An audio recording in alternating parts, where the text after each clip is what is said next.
So, who is this Escoffier, anyway?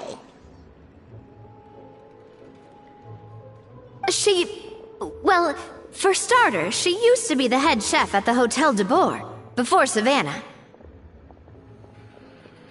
She recreated the legendary Gâteau de Boer and restored the restaurant back to its form. Safe to say, she's the most renowned head chef in the Hotel de Boer's history. After the culinary genius Modeste himself. Gâteau de Boer? That's the super exclusive cake that they only sell a few slices a day, right? Wow. Why the heck would she let Savannah take her place? Well, apparently, the Hotel de Boer was reported for a safety incident. Someone claims that the kitchen was adding an illegal substance to but none of the chefs had any idea how it could have gotten into the food. The Fortress of Mirapede? Well, you're right. The quantity of the substance they found, Escoffier didn't have to stay in the fortress for long, but still, by the time she returned, the role of head chef had already passed to Savannah.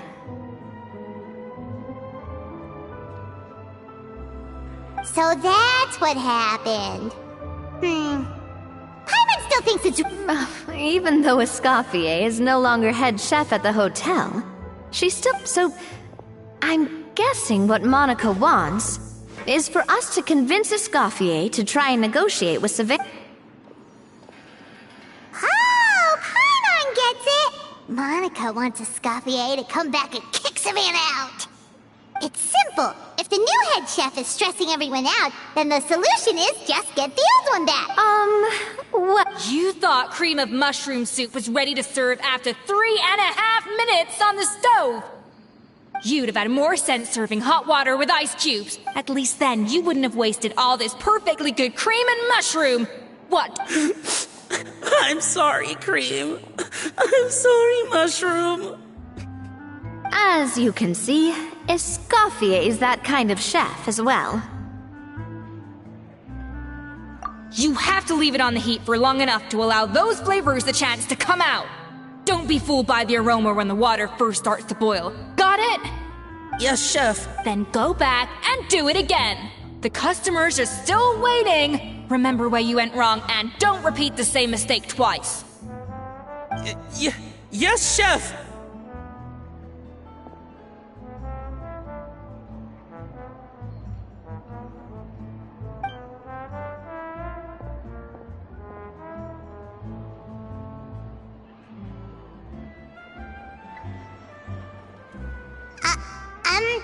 Excuse us,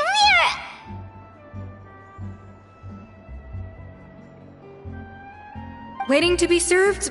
Sorry, we're pretty busy. I'm afraid you have to join the line.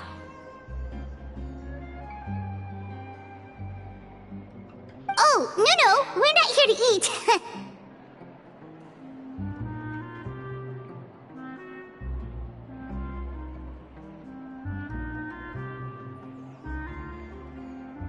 So you're not paying customers? Then I'm afraid the wait will be even longer.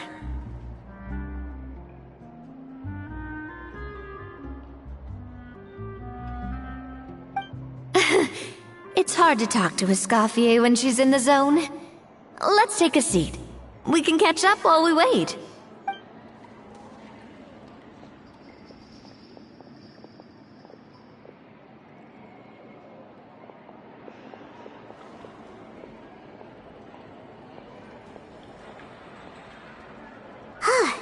Looks like the rush hour is finally over.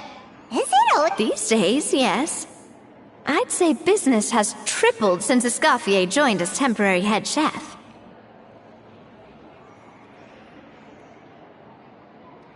Well, in her words, the Hotel de Boer doesn't need her anymore. It doesn't look like she's I guess I'll be heading off then.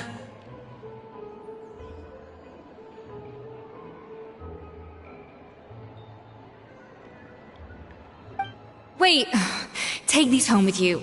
We can't serve them now, and there's no sense in letting them go to waste. Oh, thank you, Chef. For what?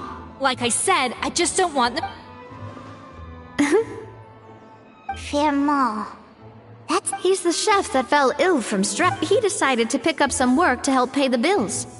Escoffier knows their situation, so she's been making some extra food every day for him to take home. Hey, I heard that, Navia!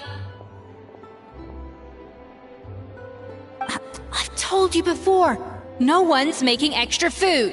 Hilaire's making blunders in the kitchen, and I can't serve his...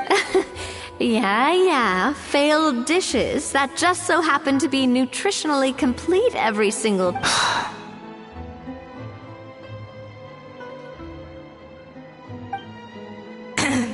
So you two must be the world-famous traveler and his companion. Oh, so you know us already. We'll skip the introduction then. Oh, I certainly am. The Spinner's headquarters are right next to the tavern. And I've lost count of the number of times not... But I don't work for the Hotel de Boer. Besides, I'm the one who persuaded Savannah to take the job in the first place. What? Well, she was a much gentler person back then. A little timid, even. She wasn't at all confident that she was the right fit for the role. That's hard to believe. Are we definitely... Honestly, I do wonder if she's just emulating me. I mean, I'm not the most pleasant head chef to be around either. Anyway, suffice to say that given the history between... Fiamar and the others probably think that Savannah... I wouldn't be so sure about that, Escoffier. Look... She mentioned me. Whatever shortcomings you feel you have, it looks like Monica still trusts you. As for the others, well, how can you know what they think unless you ask them? Plus, it's not like we're asking you to storm in there and raise hell. Oh, Monica. I can't believe her! Powdered sugar is supposed to be applied sparingly. Look at... Unbelievable! I won't stand for this. Wait, so now she's... Let's go catch up to her. We don't want to keep her waiting.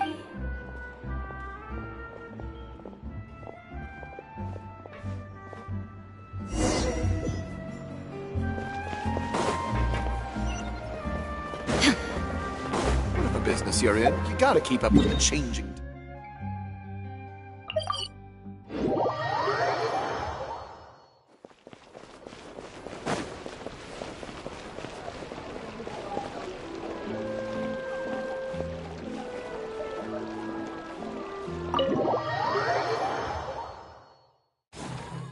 Wait, she looks like... Is that Escoffier? I'm sorry. I'm so sorry.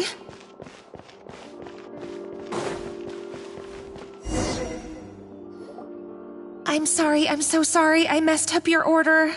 Oh, I wouldn't go that far. Maybe the taste is a little off, but if you hadn't brought it up, I don't think I would have noticed. But, please, you have to forgive me or Chef is gonna... Okay. What the heck? Get up, Monica! Can't you see that you're just making your customer feel more... Escoffier? If you want forgiveness, then do what any self-respecting chef would do. Make the dish again. And this time...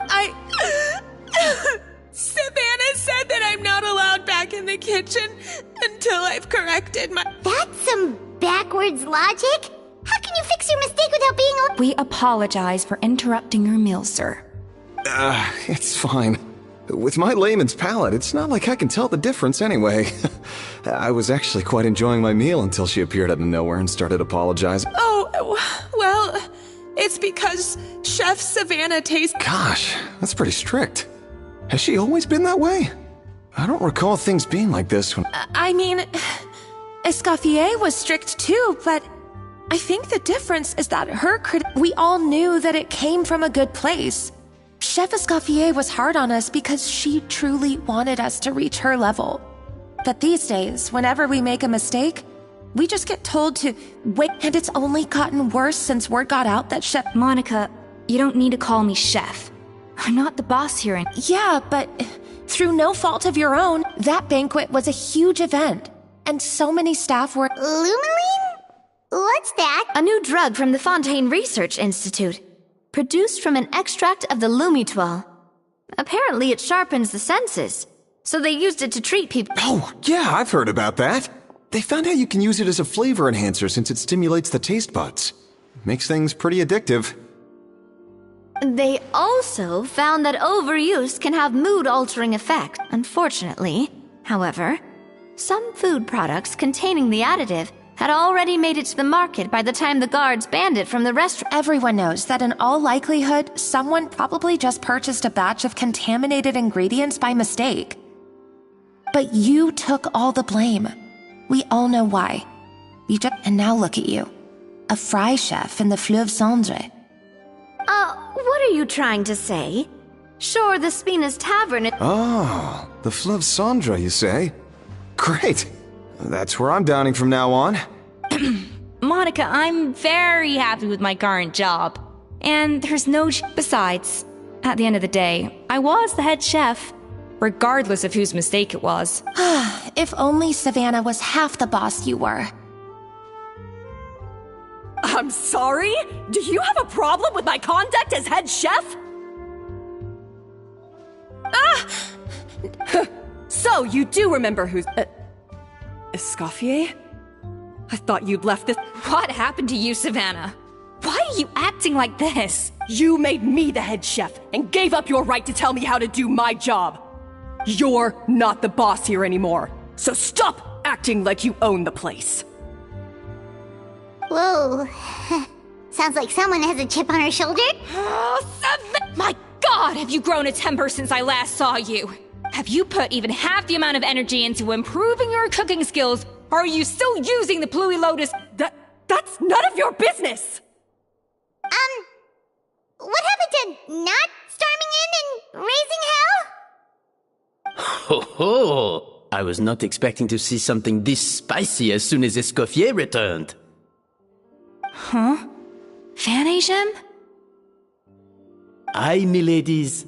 Might I make a humble suggestion?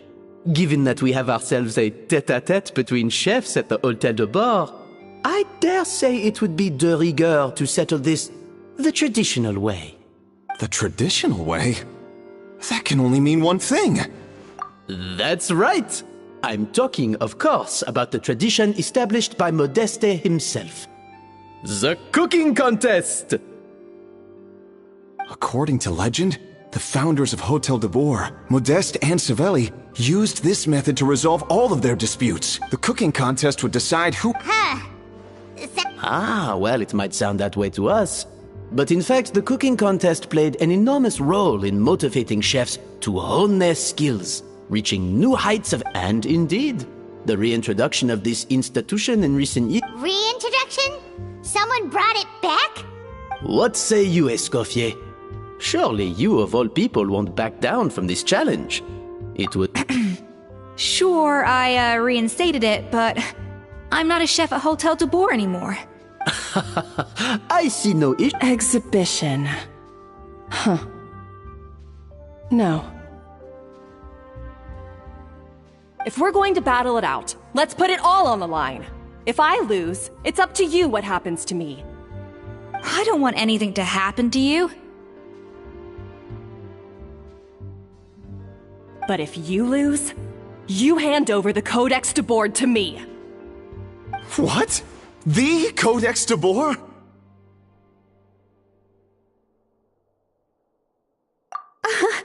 Only the legendary handbook written by the original head chef Modeste. It contains all his secret It's the greatest treasure in Fontaine's culinary world. And only the present and former. Wait, What do you want that old thing for? You have your own copy, don't you? Don't take me for a fool. You know I want your copy. The original version. The one you took with you when you left us. I'm sorry, I must be missing something.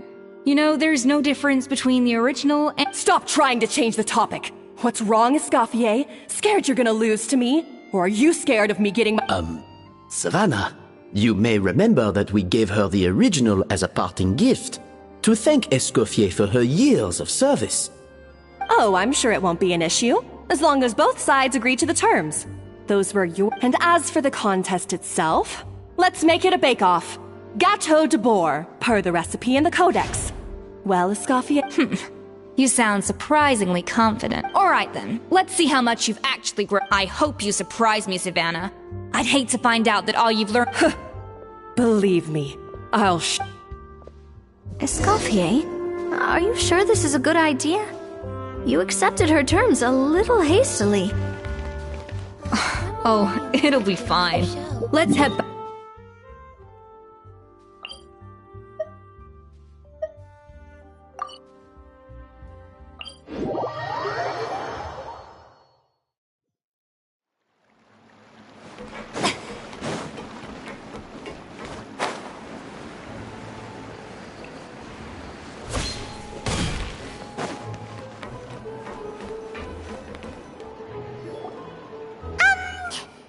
so this whole bake-off thing kind of came out of no— Well, I got a sense that she's holding something back. But we chefs always express ourselves in our cooking. Huh? Holding back? Sure. Escoffier only picked up on it because she's the same. That's patently false, at least where your macarons are concerned. Okay. That's one case where you can keep your thoughts to yourself. Oh, that? Well, it's not back in the day. He and his good friend Savelli explored far and wide, partly adventuring, partly looking for new ingredients and developing new recipes. For instance, legend has it that the original Gâteau de Bourg was made using a special secret ingredient that Modeste discovered on one of his adventures. So rare was the ingredient that they could never make more than 16 slices of the cake per day. But everyone who tried— Modeste and Savelli went on to found the original Hôtel de Bourg, which, especially Modeste, he was hailed as a once-in-a-generation genius. And over time, the recipes from his adventure log became known as the Codex de Bourg. Ah, Paimon's heard this kind of story before. Armed with the Codex, the Hôtel de Bourg took its rightful place— What? No, of course not. Cooking is a constantly evolving art form. Anyway, never mind centuries. Savelli and Modeste parted ways not even 10 years after their rise to fame. Then, Modeste passed away while he was still in his— And that was it. The end of the Hôtel de Bourg's heyday. It fell into decline, and even then it still took numerous relocations and changes of management before we finally ended up with Vanigem and the restaurant we have today. Oh! So the Codex really isn't all that, then. Paimon figured it was like one of those mystical books they have in Liwei's martial arts novels, where the main character learns all— Yes, well, that's fiction, and this is reality. You can't meet the tastes of modern diners by following some ancient recipes from a dusty old book. Case in point. Even the Gâteau de Bourg they sell now— Wait, really? Why though? Didn't that recipe make— It did, but like I said, it's the dusty old book now, and the records aren't as legible as they once were. Not to mention that— So, reimagination is right. I consulted some historical records and took what I could from the codex. As for why we gave it the same name and kept the tradition of only selling 16 slices a day, well, you've got Vanigem's— Oh! Huh. Well, that kind of takes all the mystique out of it. Hey now, it might not be the original Gâteau de Bourg, but just think, if the original truly was the perfect cake you're imagining it to be, there's no—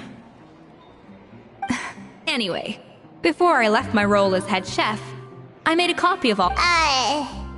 So why could it be a symbolic thing? Like, whoever... Well, it was clearly precious enough to give to Escoffier as a parting gift. Meanwhile, Savannah, maybe from her point of view, it's like management doesn't... You think so? The only thing is, it was her suggestion to gift me the original in the first place. What? Huh. Guess she's had a major... Who knows? We could speculate forever. Better to just let our gecko. It means vesting her in this bake-off, and then getting her to explain herself, even if I have to. However much she's changed since we worked together, I believe that she still has. Well, I'm confident that you and your spatula can get justice for Froment. All you need to do now... Let's not get too ahead of ourselves. Now, if I had to push it, I could probably do the work of 3 chefs myself. But I prefer to... Well, that's easy. The 3 of us are veterans in the kitchen. You just need to pick 2 of us.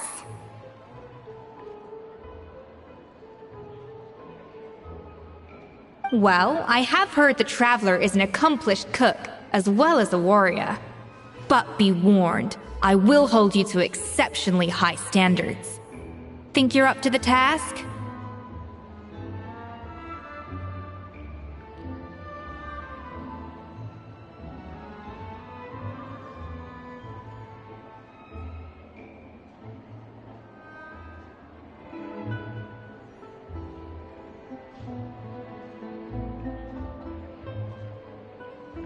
Oh, count me in too.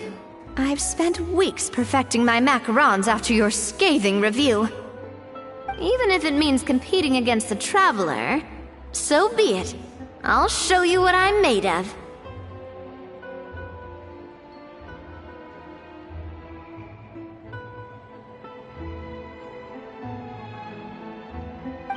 Confident. I like it. Alright, let's start with some elementary mise en place. I've always called it chopping stuff up, not mise en place. But it's basically the same thing, right? Oh, Navia. The difference in your case is that mise en place is chopping stuff up without sending juices flying all over the kitchen.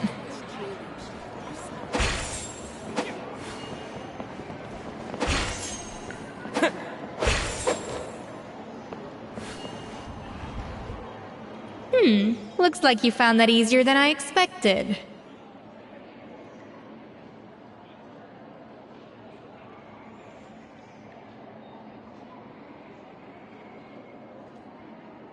Yeah, thankfully it was pretty straightforward in the end. You made it sound like we'd be carving statues out of fruits or something.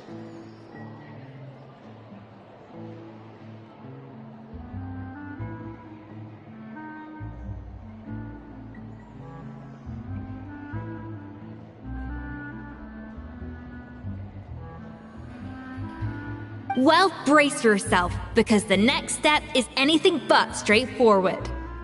I'll be using this cold press to extract flavor compounds from the ingredients.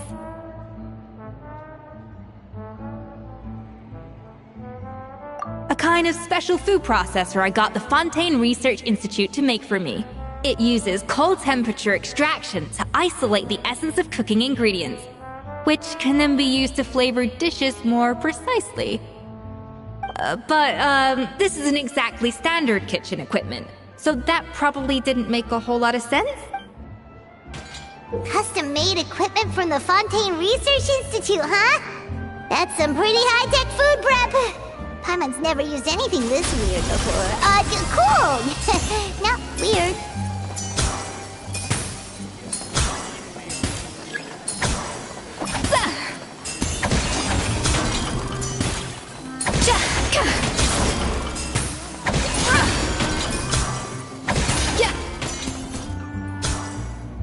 And done.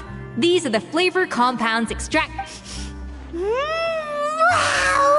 Even the smell is so much more concentrated. What next? Do we add up? Absolutely not! Throwing everything in at once will ruin the balance of flavors. I'll demonstrate again. Now, watch closely.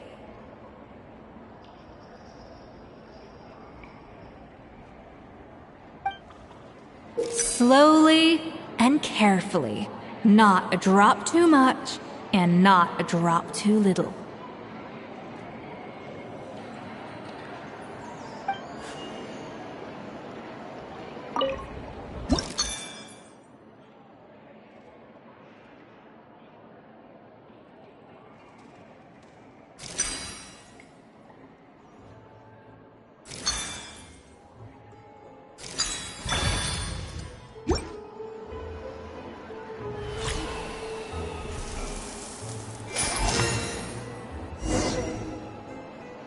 And voila! Now it's your turn.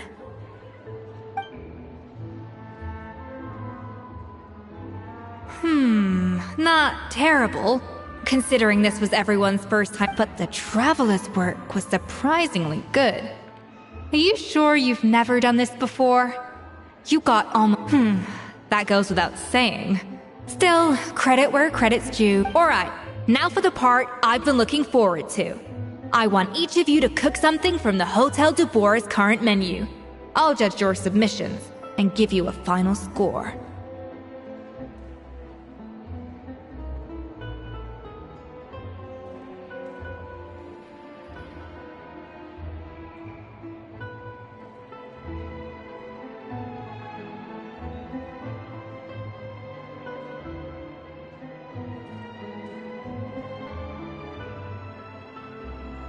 That's right.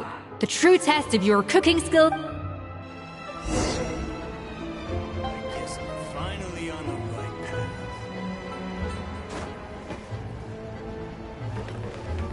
How's it going? Have you picked a dish yet? Choose wisely.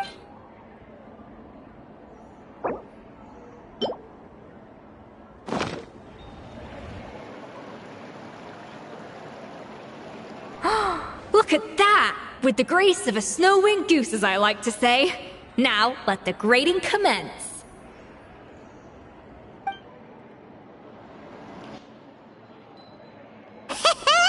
Pretty good, right? Not to brag or anything, but Paimon's a bit of a connoisseur. 6 points. What? Oh, well, fair enough. That's 6 out of 100. What?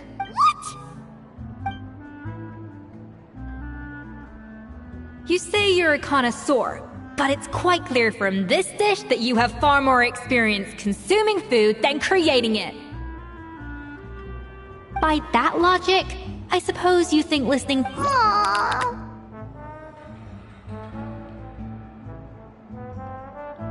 Me next, me next! I'll have you know that this batch of macarons has 2 whole tablespoons less sugar than my previous ones.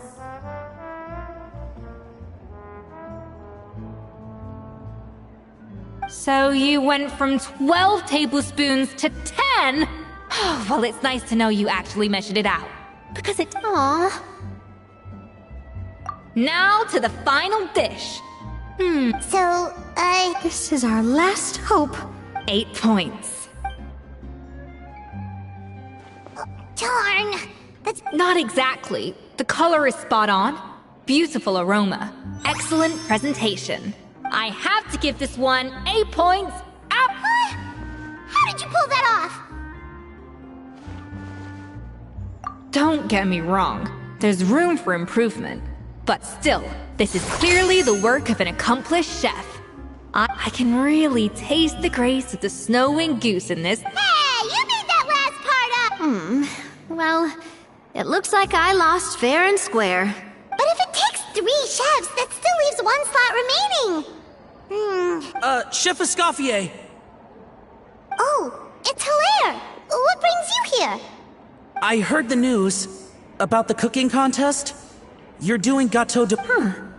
And you think you're up to the task, do you? Oh, no, I know I'm not there yet. It's actually my dad who wanted to help.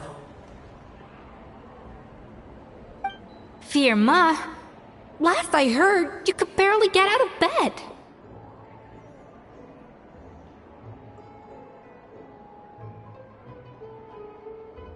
Chef Escoffier, Navia, Traveler, Thank you all so much for everything you're doing for me and my family.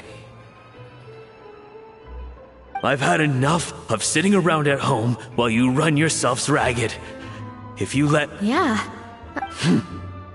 The fact is, I'm a fine chef, despite recent events. Firma, have you even set foot in a kitchen? I have not, but I'm fully rested now. I know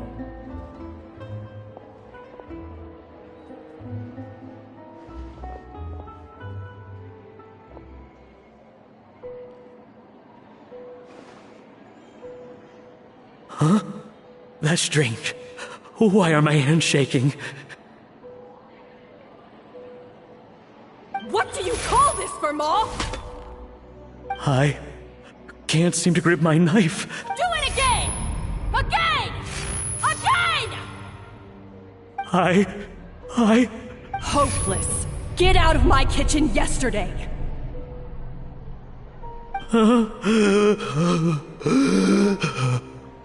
Dad, what's wrong?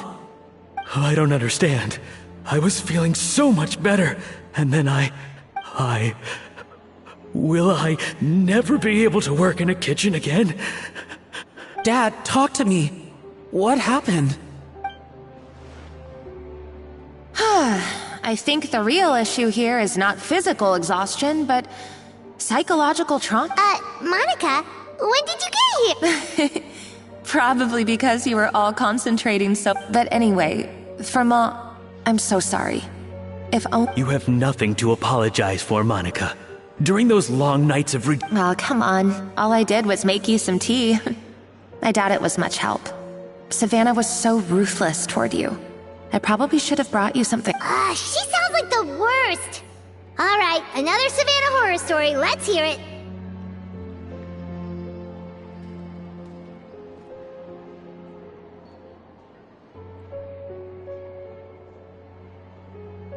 She's been getting harsher and harsher on us ever since she heard about Escaffier's new role in the Fleuve Cendre.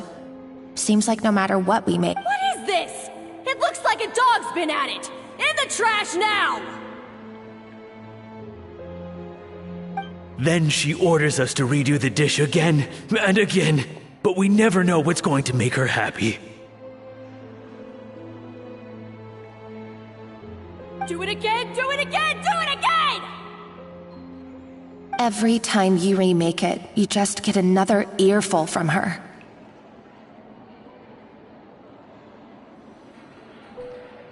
Either straighten yourself out, or get out of my kitchen! So now, it seems like just picking up a kitchen utensil. Oh, man. The more I want to get it perfect, the more my hands shake, and the more scared I am of making another mistake.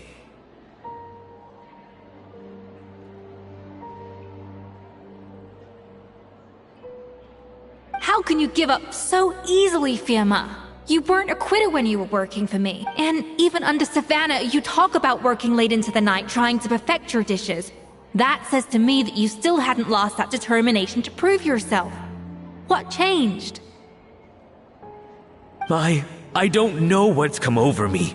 When I think back, I just remember feeling like my heart and my hands were growing heavier and heavy. Maybe Savannah was right.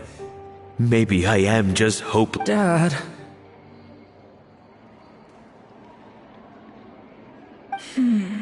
I see.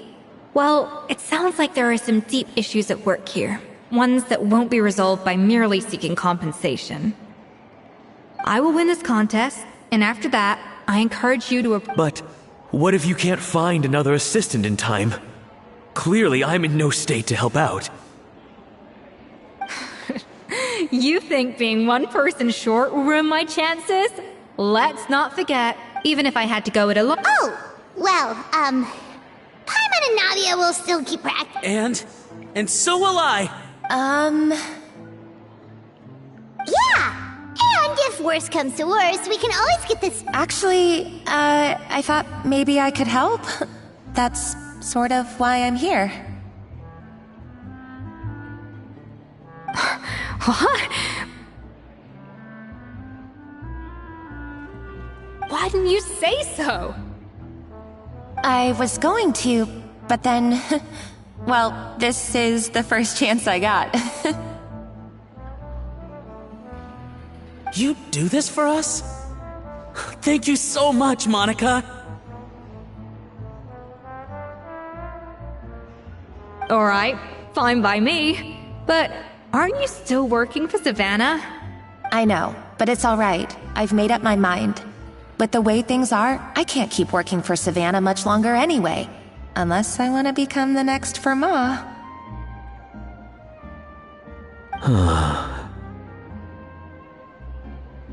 I'm done with sucking it up.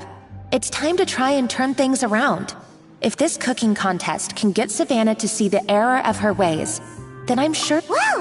Hyman didn't think we'd be poaching from Savannah's staff to get our third person, but there you go! Great! Then it's settled. And to congratulate you all on making the team— Spina sponsored? Wait, you mean I'm cooking? Well, I promised the traveler a feast and a— Yeah! Feast, feast, feast! Alright, if you insist, then prepare for some of the finest food of your lives.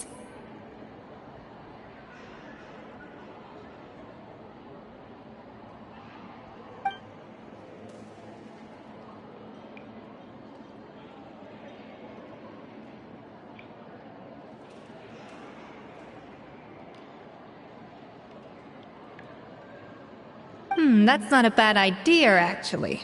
Wait, hold on. That was a dream come true. Hyman never knew Fontanian cuisine could be this good.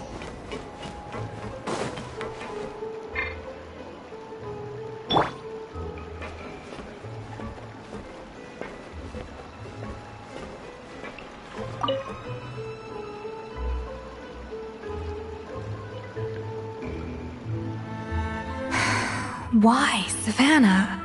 Why? Oh, nothing. I was just flicking through the original. I wanted to see if there was anything I'm missing. Something... But I can't find anything. The copy I gave her not only has all the recipes in full, but even in... Yeah, maybe. Still, it's just hard that we were. At least she was a little shy, but meticulous with everything and everyone she dealt with. She made a few mistakes. Those qualities are why I recommended her to replace me as head chef.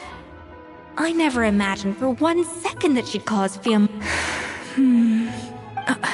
well, I mean to an extent, of course. And the idea... I wonder if this is how Modeste felt. Yes, with his good friend and co... The story goes that after Modeste unveiled his Gâteau de Bourg and was hailed as a culinary genius, he was admired and adored by all. But his newfound fame slowly drove him, and unlike Modeste, whose every new creation was an instant hit, Savelli seemed to face setbacks every turn. Doors that would swing wide open for Modeste, and with Modeste being whisked off to all manner of functions by his celebrity friends, people started gossiping about Savelli, and the relationship between the two everything came to an abrupt end when Modeste, still in... That was it. They neither had a decisive split, nor got the chance to... One rumor had it that Savelli actually killed Modeste out of jealousy, even as the latter was hoping to make amends. Unlikely, still, beyond a point, there's no way of knowing what truly happened in the past. And that's why I have to win this contest tomorrow. Then get the truth about everything that's been going on, even if it means cracking her open like a nut. Really? Well, I like the confidence.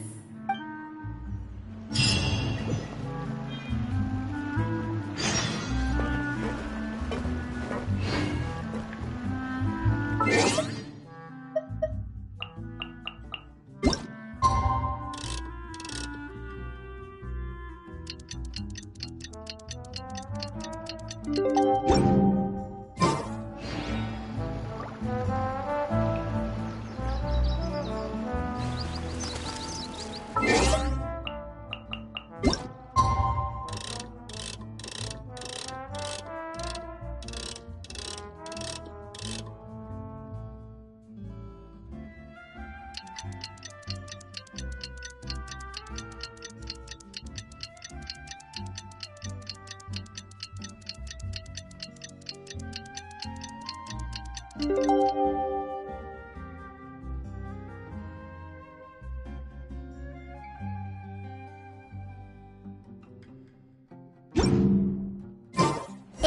Cooking Contest Day! To the Hotel de Boer! Toot sweet!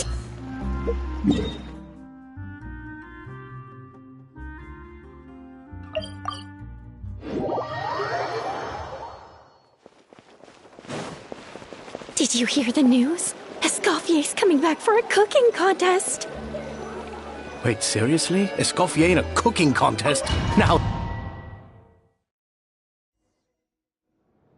Mesdames et messieurs, welcome one and all to the Hôtel de Boer and to this most exciting... Savannah, I've brought the original copy of the codex you asked for.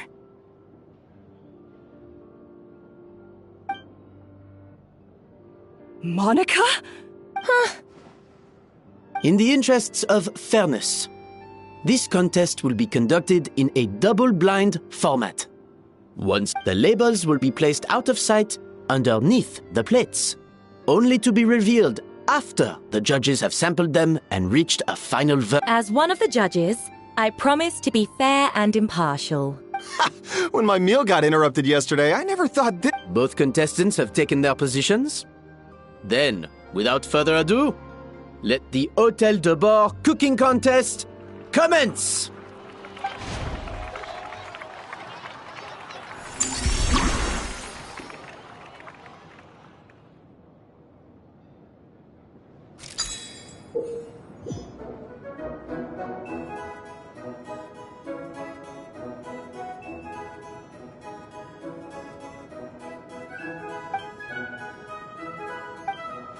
Monica, even the best chef in the world can't flavor their food without prepping the flavoring, right?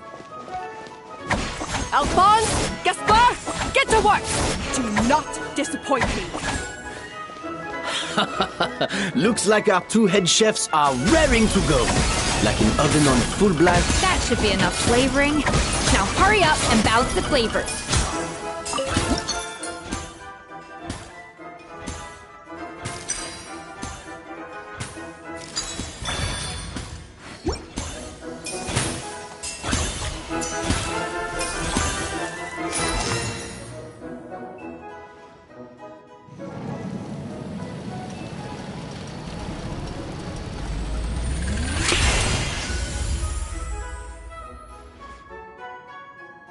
Come on, Escoffier! Come on, traveler!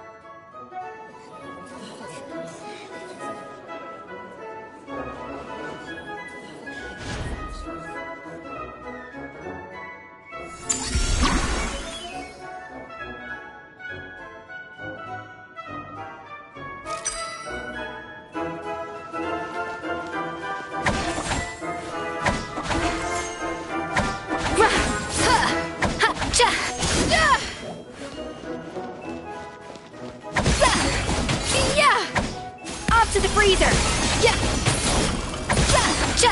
Alphonse! What are you playing at? That's not how I taught you to do it! Stop horsing around!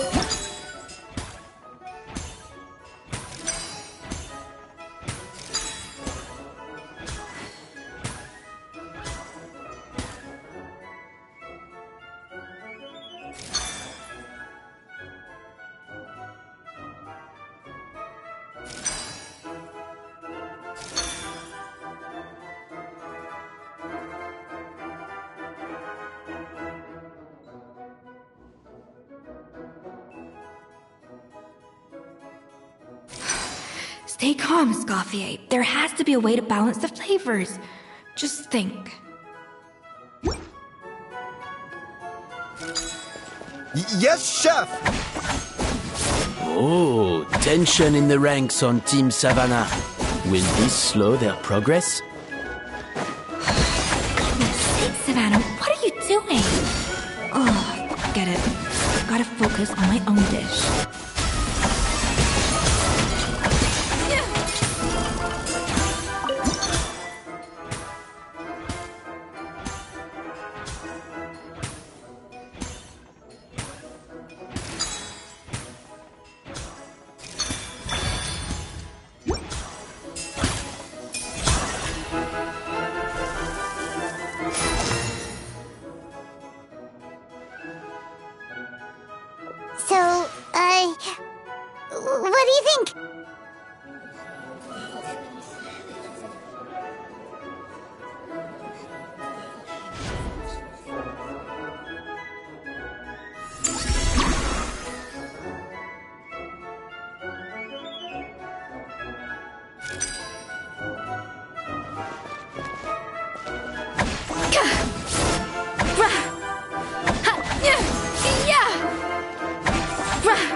Escoffier is already on the final step of the recipe.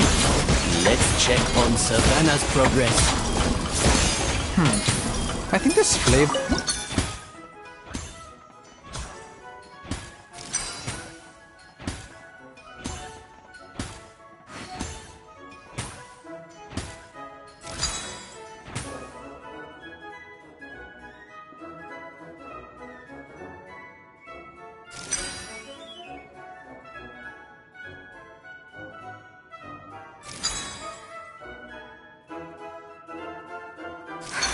What are you doing, Escoffier? Your team's waiting on you.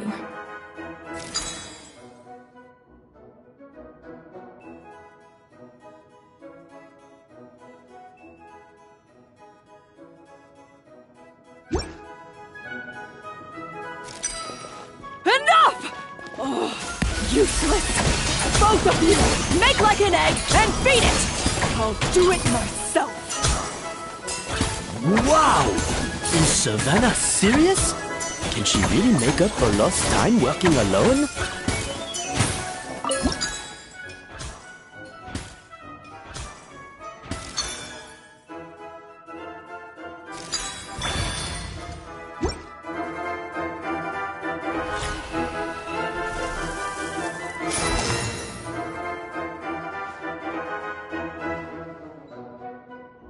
You can't match Escoffier's talent.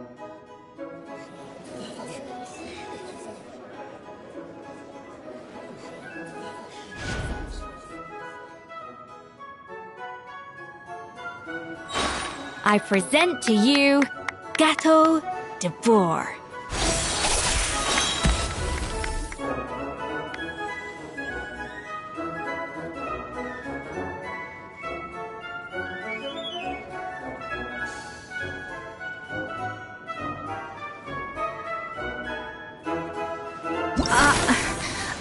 I was just exercising caution. I had to make sure everything was perfect.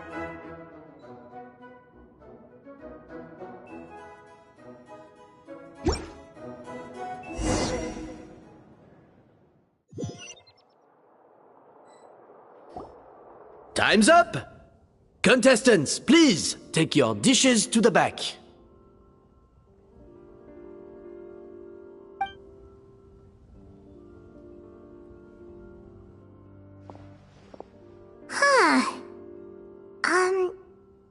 That guy was right. You really can't tell. We both made the same dish after all. For all her flaws, Savannah's a talented chef who earned my recommendation for good reason. She wouldn't screw. Whoa! This is really rather good. Wonderfully soft and fluffy. Beautifully sweet. I would give this one at least 9.9 out of 10! Only because there's something about the flavor of the base. It's just a little different from the recipe I... Huh? Really? Alright, on to gâteau number 2. I haven't had a single bite and already this aroma is a delight to the sense. I have a feeling that this gâteau will be a gâteau for the age. How exciting!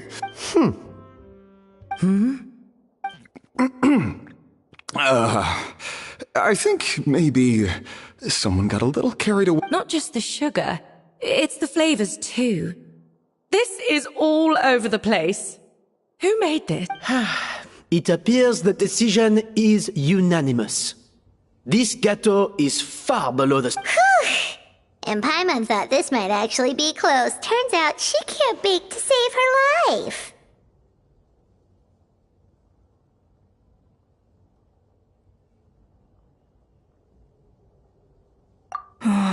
Something's not right here. Savannah may not be perfect, but... I can now declare that the creator of the first gâteau... What? It's... Savannah? No! That's impossible! Hey, Savannah! You cheated, didn't you? What did you do? Oh, you swapped the plates, didn't you? Well, someone's a sore loser. These cakes went from the oven to the judge's table without me. It was Vanishem's staff who labeled them in the kitchen. If you're looking to accuse someone, isn't it more likely that Escoffier's lost her edge? You take that back! Judges, we demand a... That's enough! As head chef, or rather as team lead, I take Savannah, I didn't think you'd stoop this low just to beat me in a bake-off. What happened? I don't know what you... If you want the Codex de Boer that much... Scoffier, no? But you must promise me that you'll apologize to Firma. It's a little late to be negotiating terms. The contest is over, and I won. Look, Savannah, you may have fooled everyone else, but can you really fool yourself? What I'm offering is to accept defeat without looking to expose what you've done. But only on the condition that you promise to stop... Fine. I'll treat this as your final handover of... So, will that be all, ex-head chef? I didn't mean that to be a scolding from your former boss. Just a word of advice from a fellow chef and a friend. But I don't know if you're even open to... I know what I'm doing. I don't need... All right, fine. I'm glad to hear.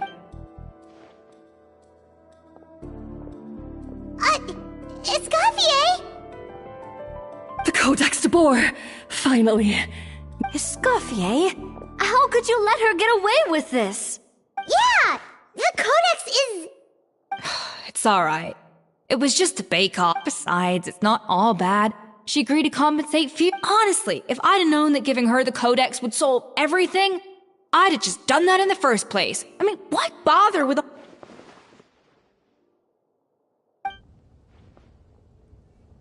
No. No! Huh? That's it? No secrets, no nothing? I don't believe it! This can't be happening. Oh, Chef Savannah! Savannah?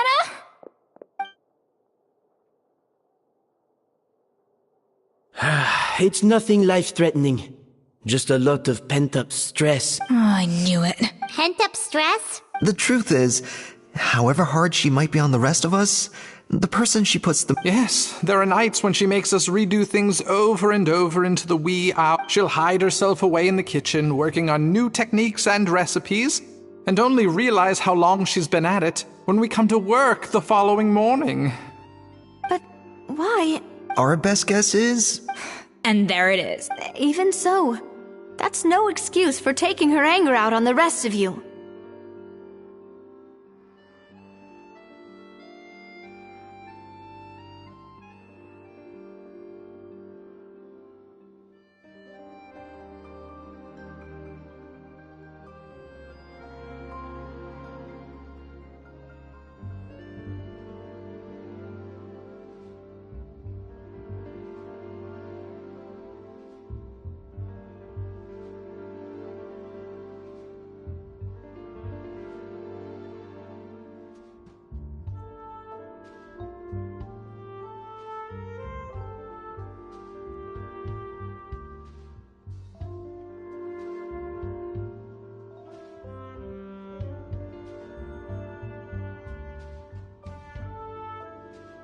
Yeah, and it's definitely no excuse for cheating in the cooking contest. About that, we honestly have no idea. Leone and Algalia were the ones I tasked with labeling the cake. Not to worry. Come on, join me downstairs. I'll interrogate the guilty...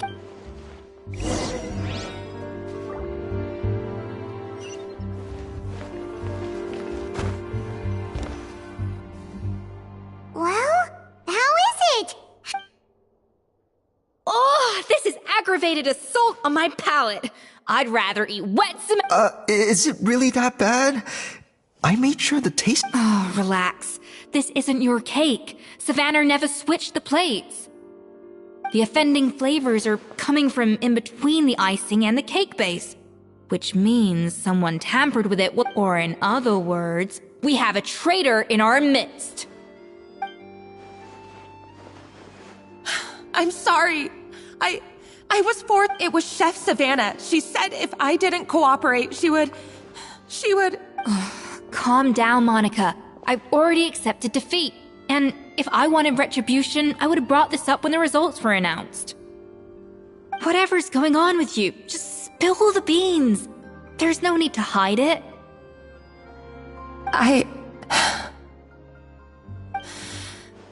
I was the one who caused the food safety incident that one time. Food safety?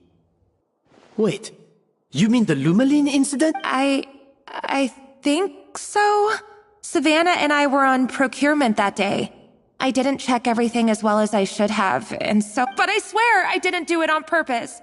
I had no idea there was an issue with them, but the last thing I expected was for Savannah to use it as This is crazy! So Savannah pressured you into sabotaging Escoffier— I know, it's terrible. I'm so sorry. I was so scared. The thought of Chef Escoffier finding out that I thought Escoffier would hate my guts if she ever found out, and yet somehow that's ended up in me doing something even worse. Seriously? All this... Huh? Firstly, it's not like I got a life sentence. I did my stint at the fortress, and now I'm out. And secondly, I had my own reasons for leaving. So you don't need to feel ashamed or frightened or anything like that. You mean... you forgive me? Oh, well, I'm not saying you don't have to take responsibility. You should tell Vanagem to mark down your performance for the past few months. Then do some digging. Good. Now, back to Savannah. What about the original codex would compel her to resort to blackmail? I have my suspicions. Ugh. What happened to me? I've overheard some customers murmuring about how the Hotel de Boer hasn't been the same since Escoffier left. They think our menu doesn't taste like it used to, especially our signature item. Now that you mention it, I noticed it during the contest too. I couldn't put... but the difference was so small. I'm sure no one would notice it besides our most loyal customers and true dessert connoisseurs. Still, as head chef, it's easy to see why Savannah would get so hung up on it. So many times I've seen her make the cake base over and over again, late into the night. Yeah, I've noticed that too. Never really gave it much thought, though. Thinking back on it now, it's clear that Savannah's been an adept. She wants to prove that she can fill Escoffier's shoes. That's gotta be the reason. But after countless setbacks, she's getting more and more unhinged. And at some point along the way, she switched from doubting herself to doubting Escoffier.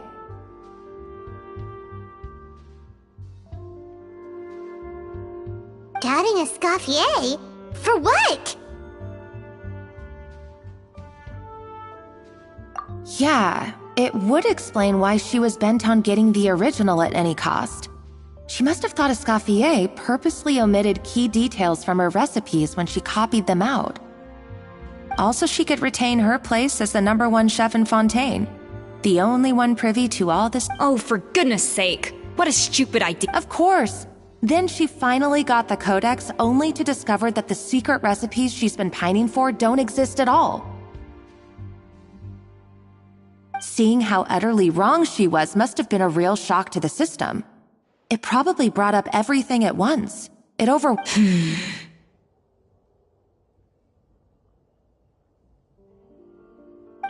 still one thing that doesn't make sense, though. If Savannah, she might not be on the same level as Escoffier, but surely after like 50... You'd think so, but geniuses like Escoffier are in a league of their...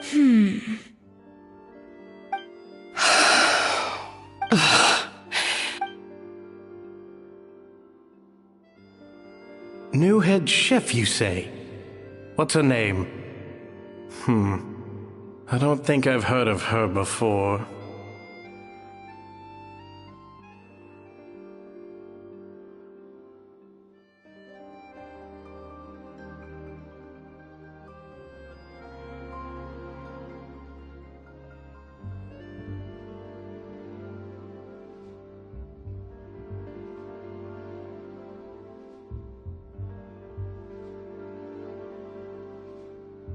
I wonder, Can the Hotel de Boer keep its edge without Escoffier at the helm?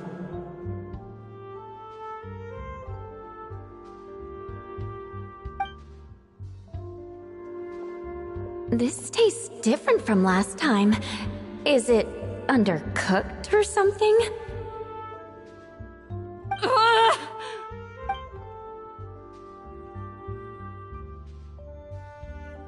Take this. It's a copy of the Codex de Boer. From now on, you will be its keeper.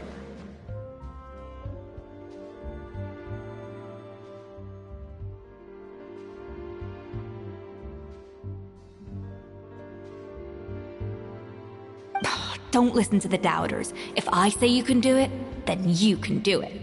Even if you don't believe in yourself, at least believe in me. Hey, did you hear me? Once I'm gone, the restaurant is all yours.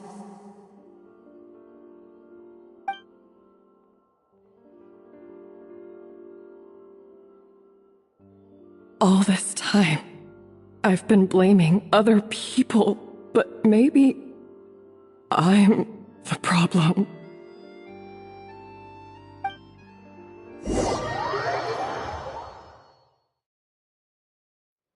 I sincerely apologize for putting everyone out. Savannah's awake now, but I don't think she's ready to speak to anyone yet. Let's give her the day to calm down. In that case, I'll go and update for Ma and his family. I wonder what he'll make of all this.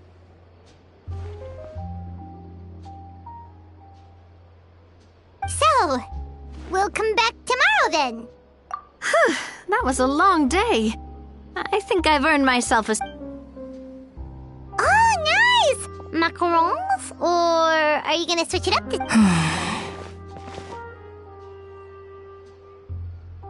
Traveler, how much do you know about the snow-winged goose? Every year they migrate long distances in search of a suitable home. There's always... Fontaine poets often use the image of that goose to explore the ideas about leadership and genius. They usually imagine someone who's... But what those poets don't know is that during a migration, once the lead goose shows signs of fatigue, it retreats to the back of the flock and allows another goose to take its place. So, the truth is that leadership, with all the responsibilities and pressures that come... I guess what I'm saying is, I don't buy in. Cooking is a science, not magic. Given the same ingredient, of course, some people have a more sensitive palate than others, and I'd have no reason to expect so much from others if I believed that perfection can only come from the hands of a genius. The only reason Okay, I've made up my mind. I'm gonna get to the bottom of why Savannah, and come tomorrow, I'll give her the scolding of her life, pointing out all the mistakes she's made along the way.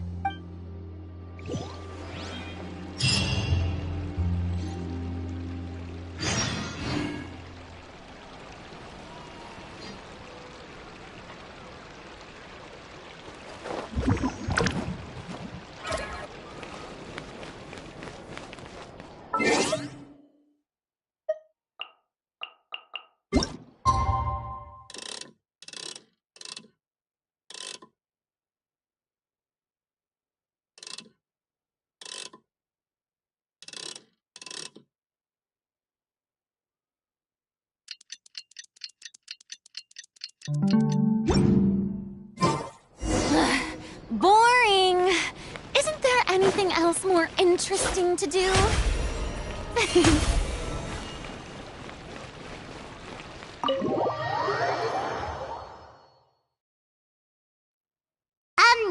Why are we here so early? Our meeting with Vanigem isn't for a while. Check on her?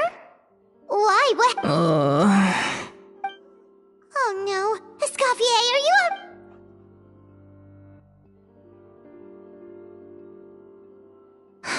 I'm fine. Just need to get some more coffee in me. Huh?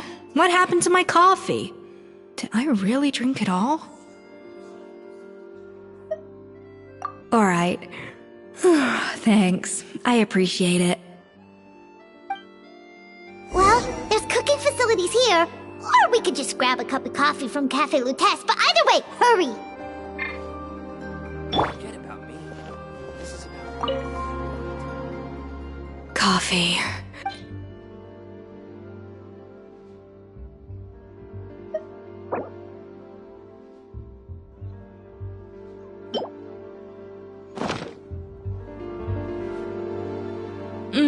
Strong, bitter coffee beans, transformed through expert brewing and balanced perfect. I feel much better now. Thank you so much, Traveler and Paimon. Glad to hear it, but make sure to catch up in your sleep when you get the chance. I think I figured out where the problem lies. Wait, what investigate? I'll save it for when everyone else gets here. It's so stupidly small, I can't believe it's called... Yes, except my failure. Escoffier! Have you seen Savannah? Huh? No, not since yet. After seeing her home yesterday, we were all a little concerned about how she was doing, only to find an empty house with the... I left Alphonse and the others to keep watch at her home, while I checked the Hotel de Bord. If she's not here, then... Boss, Escoffier, bad news. Alphonse? You're supposed to... We were, but then, just after you left, we... Oh, looks like a map. Wait a second. This feels familiar. Of course, from the Codex. They're all places that Modeste explored on his adventures. Yeah, but I don't understand. The adventure... The Codex de Bord? Then, this place marked in red out at sea. Seriously? So now she set her sights on finding the original recipe. Ugh, idiot. Does she have a death wish? Those ruins 1,000... Hold on. There's more. Besides...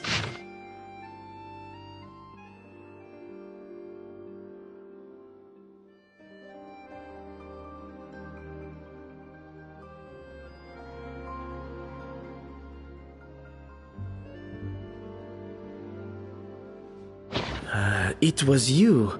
It sounds like a threat letter. Does this mean that Savannah was Retrieve the Codex by any means. So the cooking contest and the cheating. She's keeping the truth. Ugh, this is all such a mess. First, we thought that Savannah forced Monica to cheat in the cooking contest. But now, it turns out that someone else forced Savannah to force Monica to cheat?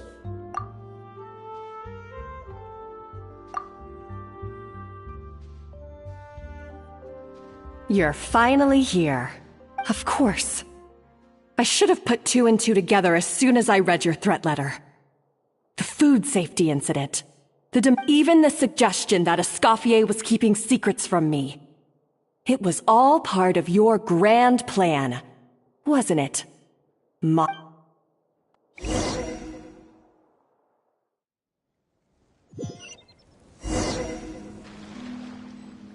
We should be getting close to the spot marked on the map. Of all the stupid things she's done, this really takes the cake. The moment we find her, I'm gonna curse the living daylights out of her.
Looks like an underwater restaurant, doesn't it?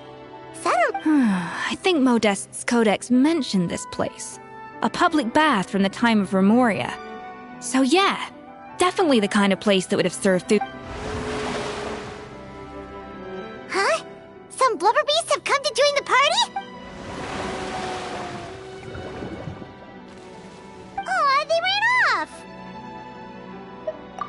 That could be easier said than done. Something's blocking the entrance. Well, did Modeste mention... Good point. We prepared a banquet for our shy little guests, and as the food flowed away on the current, they broke into a joyous chorus. And we have to feed the blubber beasts? See, this is why you should always bring snacks. You never know when you're gonna need them. There's no time for that. Grow maritime flowers and...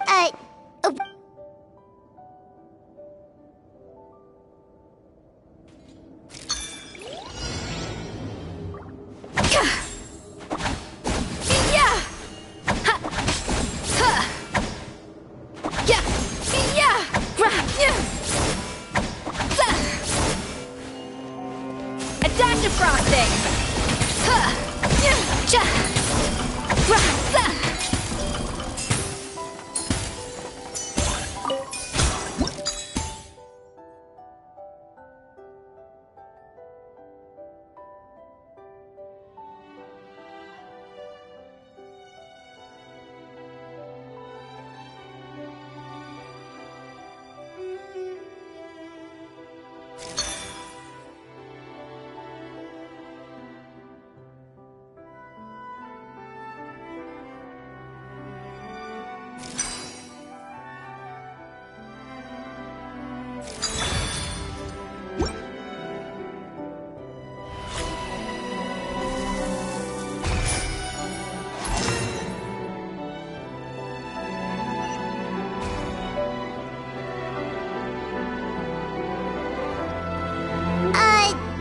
Beasts or not, are we sure this stuff is edible? Trust me, they'll love it. Oh, good question. If we try to put them in the pool, we'll probably just... Yes, we can't afford to wait for them to double back. Oh, what was it that Modeste said?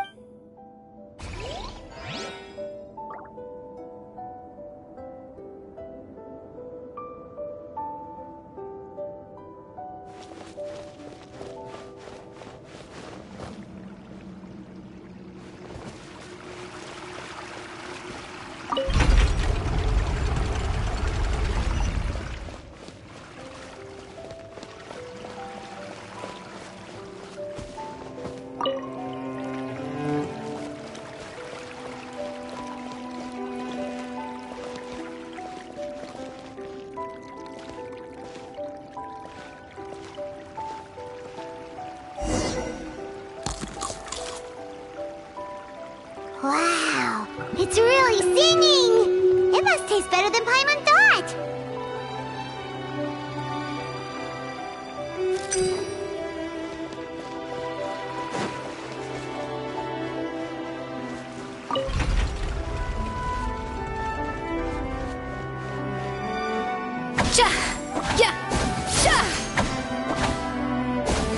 The tracks turned back again. Oh, so annoying.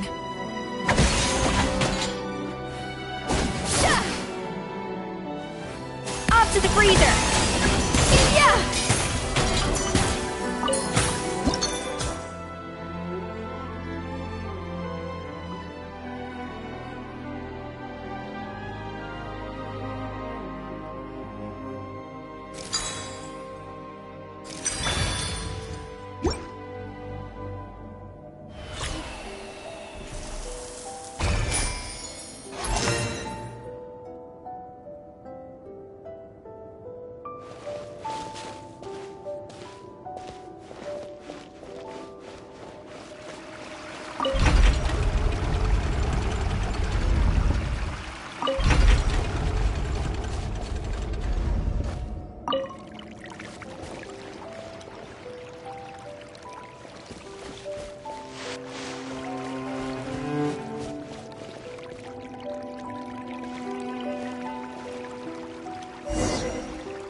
Open!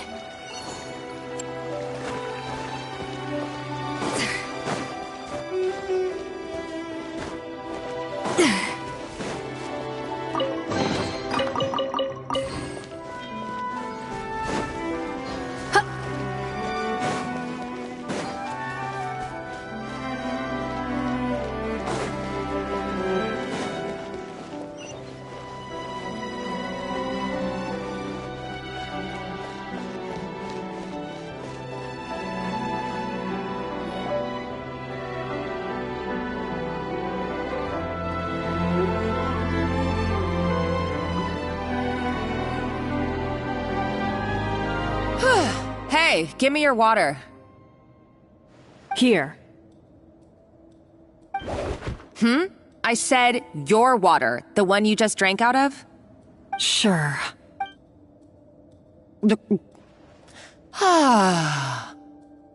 All those years slaving away under Escoffier, and then you. Not only have I found the ruin that Savelli kept hidden, but I also get to Hey, go scout ahead for me. If we need to do any more blast tunneling, I want to know where to lay the explosives. Did you not hear me? Why don't you do it yourself? Oh, when did you learn to fight back? You're always so compliant when I give you instructions by letter. That's because you threatened to expose me for the Lumiline incident. I swear. Don't be so self-righteous. Admit it, you've always been jealous. You were terrified of her finding out about your part in the Lumiline incident, and you resented the way so you jumped at the chance to convince yourself that she was the villain. That she First, idolization, then jealousy, suspicion, and self-deception. That's what this comes down to. It was the same story. He offered Modeste his friendship, only to murder him out of vanity.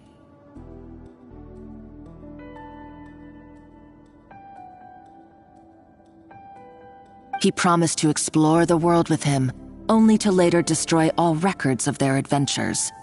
It's a miracle I even found. So you see, you're no better than Savelli. If you can't beat him. I am no Savelli. No. Oh, put a lid on it. You really think you can absolve yourself of your vindictive and jealous behavior now? You didn't show any remorse when she left, or in the cooking contest. Why start now? You're right. I don't deserve her forgiveness. Ooh, feisty. But I somehow doubt that. Since I poisoned... What? Ever since I learned the truth. I've been biding my time, waiting for this moment. You've played me like a fiddle for so long, and now this is payback! But you drank it too. It's what we both deserve. This is the price we must pay for betraying Escoffier. You'll die here with me, Monica!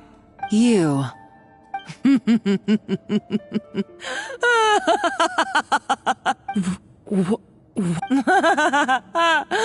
Oh, you're too much.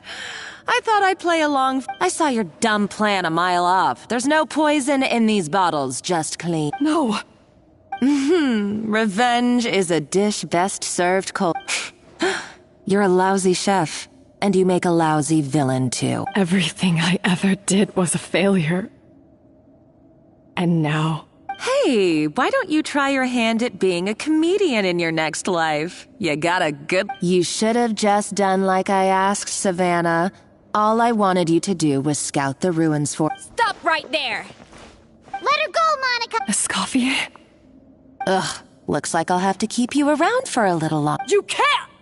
Stay back if you want her alive! Escoffier and the Traveler. I can't take you both on in combat, but if you so much as flinch, I can end Savannah's life in a heartbeat. Monica, what do you hope? A recipe! Modeste had a secret. The truth behind his so-called genius, the je ne sais quoi factor in his Gâteau de Bourg, and it's right here. Are you serious? I couldn't care less about the cake itself. No, the real treasure is the... He and Savelli were fools. A priceless treasure of Remoria in the palms of their hands.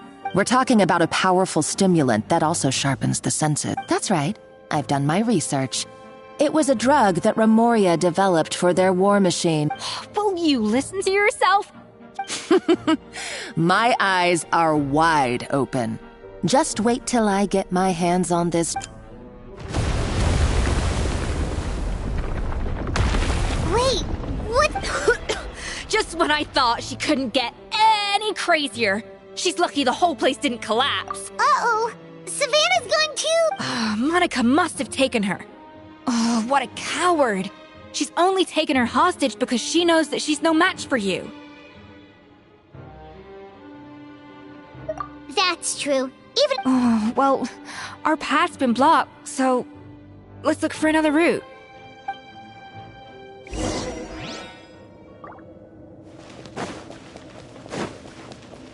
The water looks pretty deep here. Maybe it leads somewhere.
They were probably awakened by the explosion just now.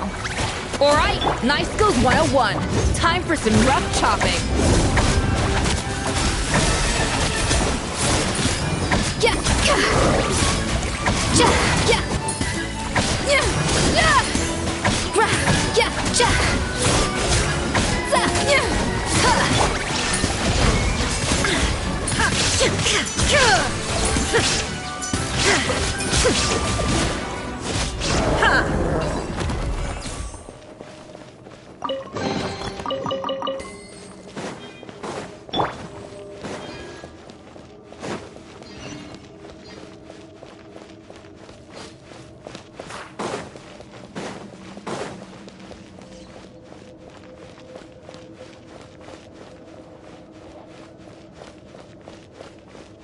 Another door? Guess we need to prepare another feast for our guests.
It seems to really like the texture of Rome Maritime flowers.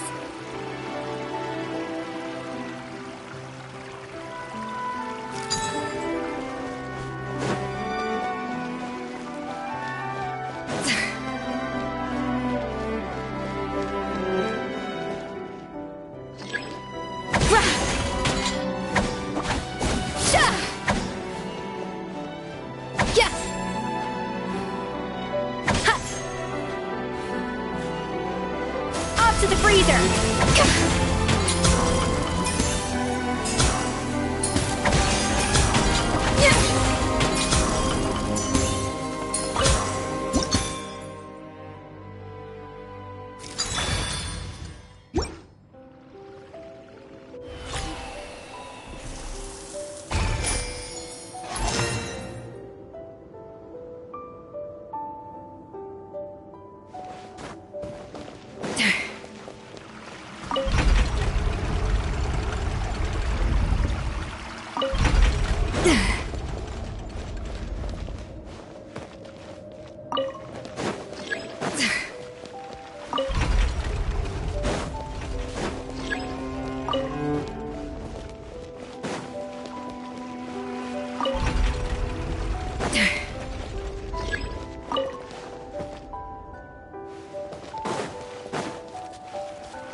Illusion shattered! Strike a pose!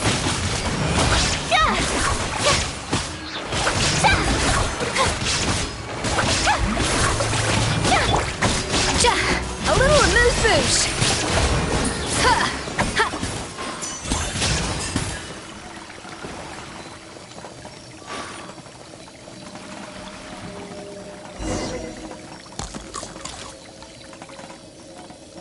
I never knew you could process Lumitwol like that. Alright, I've got to jot this down. Lumitwols and Romaritime flowers. This could open the door to a whole new world. Yep, that's literally the plan. Wait, hold on. Which door are you talking about?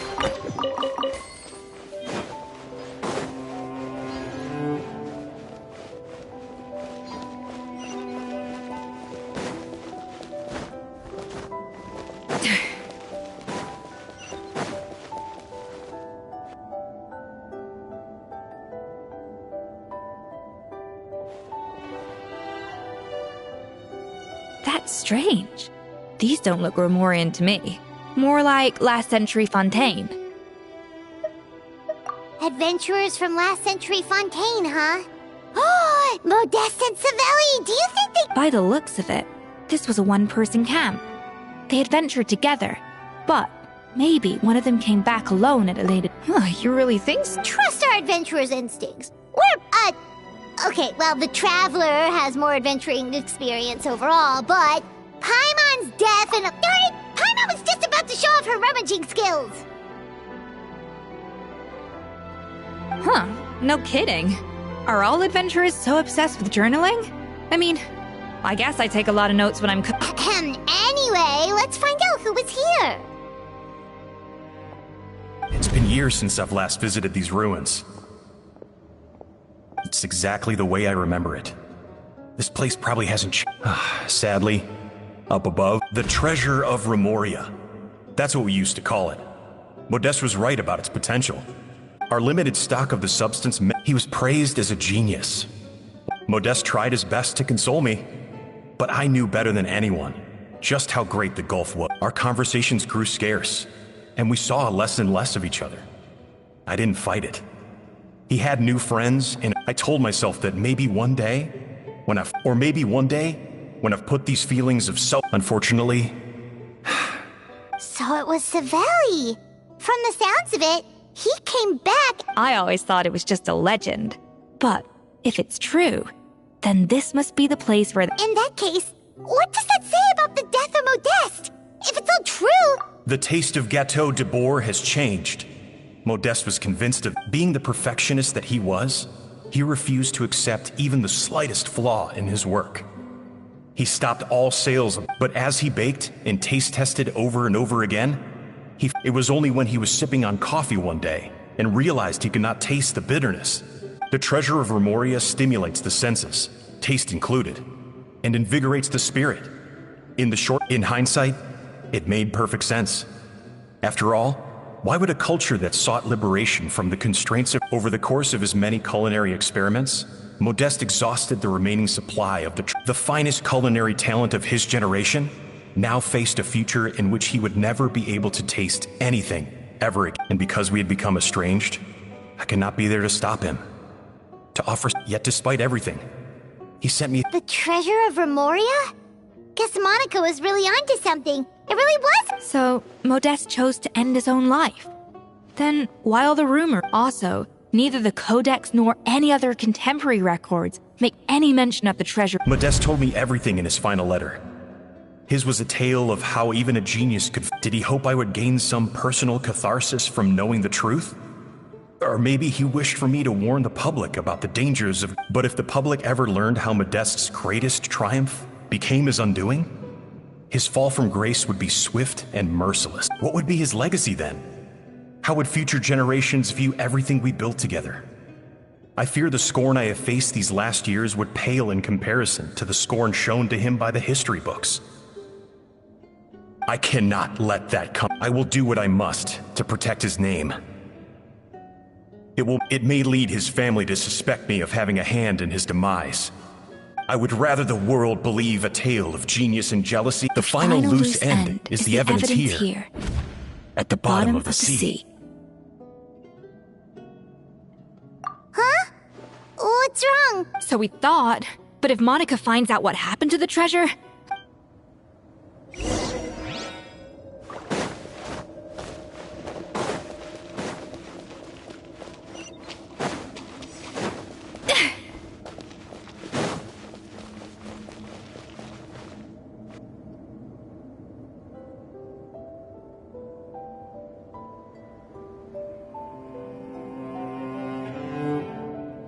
The treasure of Remoria. I have found you at last. Savelli, you tried your best to bury the truth, but you underestimated... But I have to thank you too, Savannah. Without your help retrieving the Codex. But now, finally, the secret to Remoria's military might is within my grasp. The treasure of Remoria... Oh, it's empty? Monica? Oh, we were... Escoffier? Savelli's final act! He wanted to conceal the secret of the treasure forevermore, so he came here after his friend's death and destroyed every last... This can't be happening! All that for an Monica, don't do anything stupid! Oh, shut your pie hole! Praise be to Lord, you barbarian. She's a nutcase! A liability to herself and everyone else! Well, now it's up to us to clean up the mess she's made. Take these golems out! Shine down! Now you shall perish!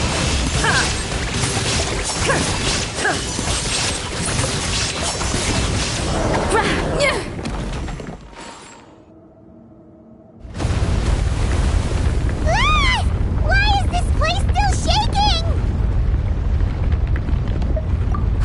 Either enough chit-chat. Let's get out of here, Trap! Okay, I'm coming. Oh, no you don't. If I can't get what I want, neither will any of you. I've got nothing to show for my life's work so far. But if I can take another so-called genius down with me in my final moment, then it was all worth it. You're a psych...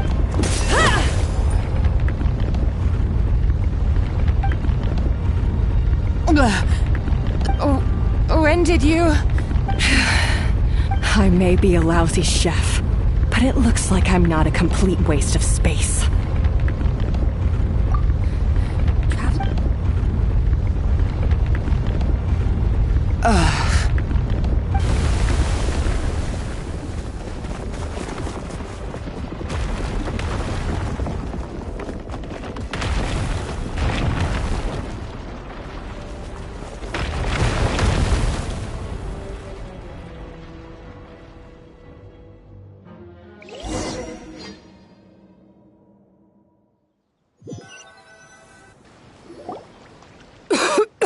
Escoffier!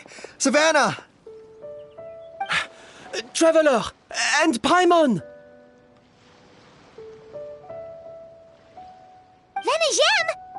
What did you expect us to do? Stay at the restaurant and sit on a merry day? We had to do something. Even... I don't deserve any of you. It was my fault Escoffier had to leave. Come back, Escoffier. Okay, so everything... Huh? Sorry, I was kinda in my own head. Forget it. It doesn't matter. Anyway, I didn't... If you were that bad, why would all your staff show up here for you? Escoffier's right. Sure, you nitpick our work and get us to do things over a lot, but when... Things were pretty rough after Escoffier left, and Savannah's the only reason we've been able to make it through. Our customers know that Escoffier doesn't work for us anymore. But the fact is, they keep coming back. If that's not at the end of the day, we're all human, and we all make mistakes. No, I get what you're saying, but what I did to Firmin and to Escoffier, it's unforgivable. Well, about that, there's someone else here to see. It's been a while, Chef Savannah. Firmin? I'm so sorry. I put far too much pressure on you, but I'm too late, aren't I? Actually, I think I'm going to be just fine. Huh? We thought Firmin's problem was purely psychological in nature. But after the threat letter came to light, it got Firmin thinking. And then he remembered the tea that Monica used to give him every night. And as it turns out, she was lacing it with Lumaline the whole... No way! Doesn't that... It can. High doses pose a risk of... A small dose might simply make a person more emotional. No wonder it seemed like you'd lost your edge. I asked my friends at the Fontaine Research Institute about it. They said that with the low dose I was taking, the risks are pretty small. They also fixed me up with some meds and said I should recover in no time.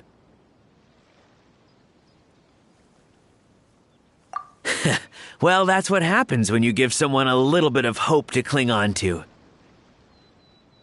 There's more.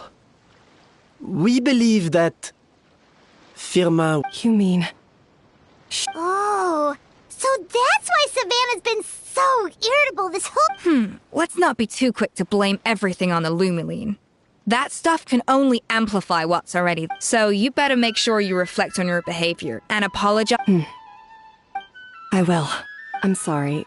There's still one question that's really bugging me. Is it just... It's because the heating element in your oven is What? Huh? I felt like something was off during the cooking contest. Once I got around to checking all the equipment, I noticed that all the ovens in the whole kitchen had the same problem, which confused me at the time, but by this point, it's pretty obvious that Monica... I would have figured it out the day of the bake-off, since the issue affected both our teams. But of course, Monica... No. I spent so long trying to find out where I was going wrong. It all comes back to one simple, undeniable... Oh, cut it out! Stop the woe is me act for a second and just think. Do you know how long I spent perfecting my Gâteau de Bourg? 3 years. And you've been head chef now for what, 6 months? If that? A couple hundred failed attempts. You clearly have no idea how many kitchen failures I've had under my belt. Or just how long it took me to finally get my recipe to a level I was satisfied with. Genius or not, everyone makes mistakes. You're only a lousy chef if you don't face... Surely you haven't forgotten all that. I have... That's our head. Haha!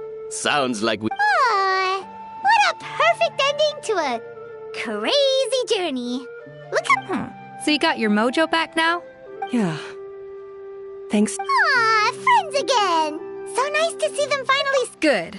So now that's out of the way. It's time for payback.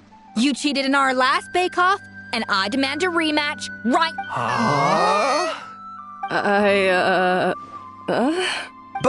But that was mostly Monica's... Right. And also, does it have to be right now? No excuses. This is a cooking contest between two so grab your spatula and get ready, because this rematch is happening. Hey, so, The second cooking contest commences now! This time, no more games, and no holding back!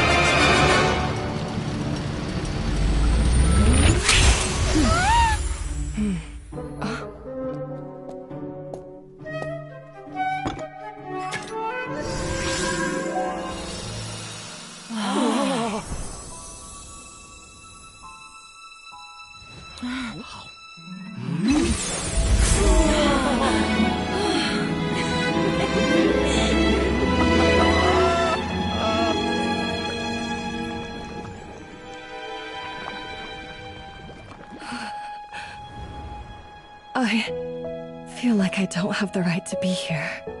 Hey, what are you so afraid of? You can't unbake it now. And if you don't serve it, then good or bad, you'll never find out how to improve. If you're too scared to fail, you'll never know what real success tastes like. So? Embrace your failure. Taste it. Digest it. That's the way to success. I don't know. Sounds like it's easier said than done. I'll do it.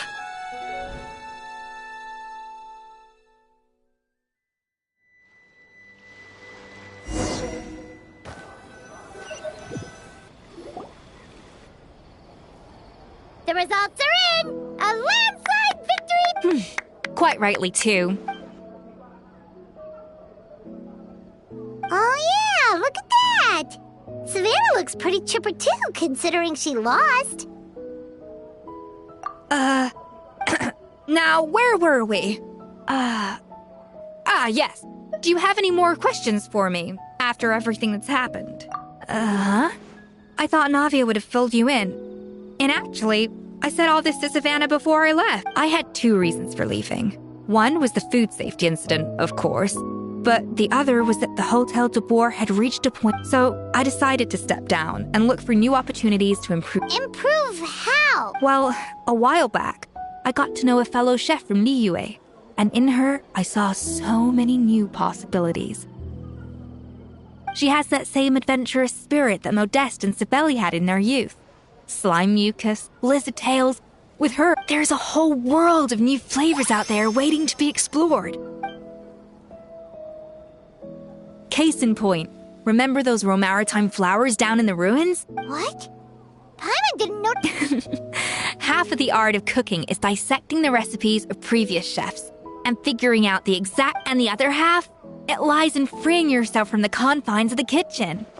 Uh-oh. Paimon's suddenly not sure she wants to try your cooking anymore. Hey! Don't worry, it's not going to be a free-for-all like in Modeste's time. In the meantime, Take this. It's a recipe for Petit Gâteau de Bourg, revised version. I tweaked it to suit your needs as busy adventurers. Hope you enjoy. All right! So... Oh, of course. I've already promised Banishem that I'll come back every once in a while to make sure the quality of the food remains... You know, Paimon's still a little... Surely Monica wouldn't have gotten drawn in so deeply if it wasn't... She practically dedicated her life to finding the lost pieces of Modeste's diary. Then went to all that trouble to infiltrate the Hotel de Bourg. And in the end... Since you mentioned the treasure, between Modeste's writings and what we saw in the so-called Treasure of Remoria was most likely a substance that the Remorians extracted from Lumitoiles. Huh? So then... Why? Don't forget, it was a very different era. We could barely even refine sugar back then. So desserts were very much in their infancy. And as for the Lumiline, it may well have been somewhat even if Savelli hadn't destroyed it all. I doubt it would be worth that much these days. So after all that, there was nothing in the... Feels strange to say it, but Paimon almost feels sorry for Monica. She sacrificed... Hey! Huh? You just got back from that underwater ruin, right? Well, check it out. Did you see anything like this down there? Freshly unearthed from the ruins of Remoria. Experts say it has immense artistic and Wait! Isn't that the jar? If only it was still in one piece.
Baiju wasn't in his shop. Oh, you're looking for Dr. Baiju. He's resting today, but he said to send any patients to the back room. Ah, okay. Thanks. We'll head on through.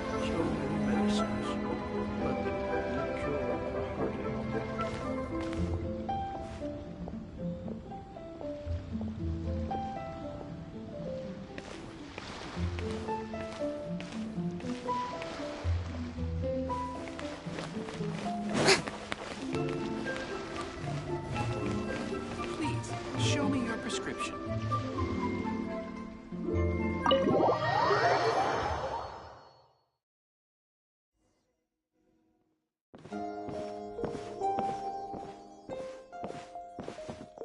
Traveler, Paimon, welcome. What can I do for you? It's the Traveler. He looks absolutely... and he keeps spacing out. You have to call his name several times before he snaps out of it. What do you think it is?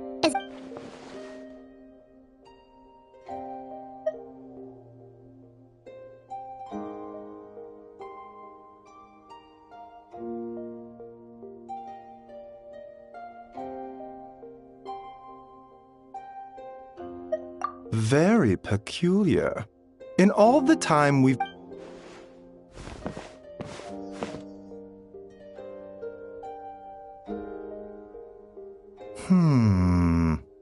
Okay, Paimon does not like that expression, Baiju. Complexion is good, eyes are clear, breathing is steady, pulse is strong.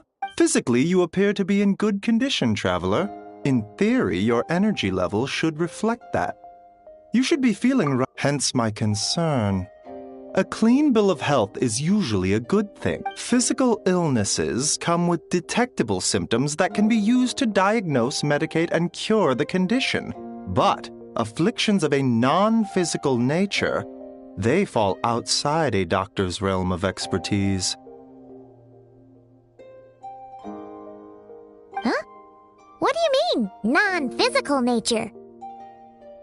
Curses, dark magic, it's hard to say.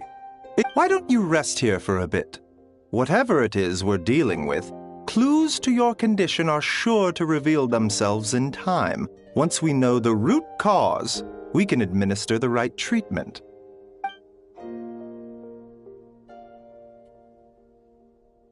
In the meantime, Changsheng and I will review the relevant literature for afflictions that present with mental fatigue.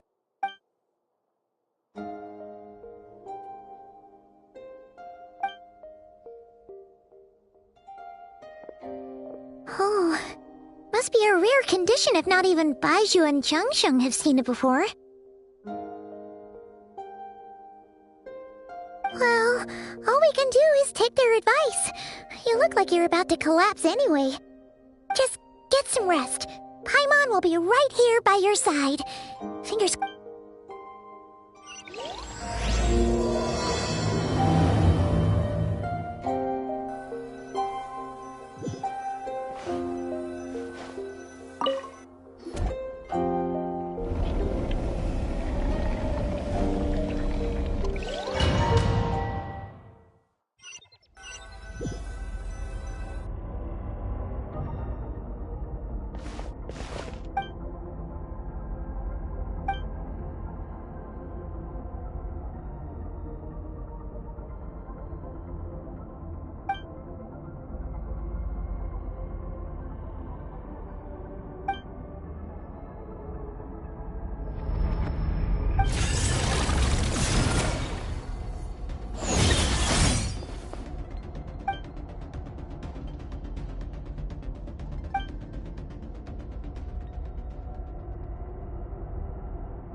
Rise and shine! Time to wake up! For once, you're making Paimon look like an early riser. It's already afternoon. Hopefully all that sleep did you some good. Feeling any better? A cut? What? Nope, nothing there. Okay, don't panic. Paimon heard that dreams tell us what we...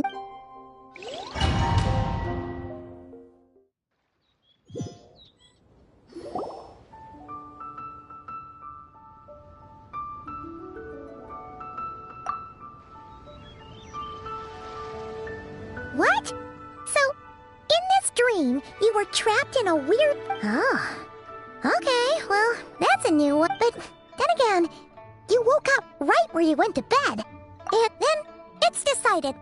Paimon will stay up and watch over you tonight. If anyone tries... Or... wake you up for...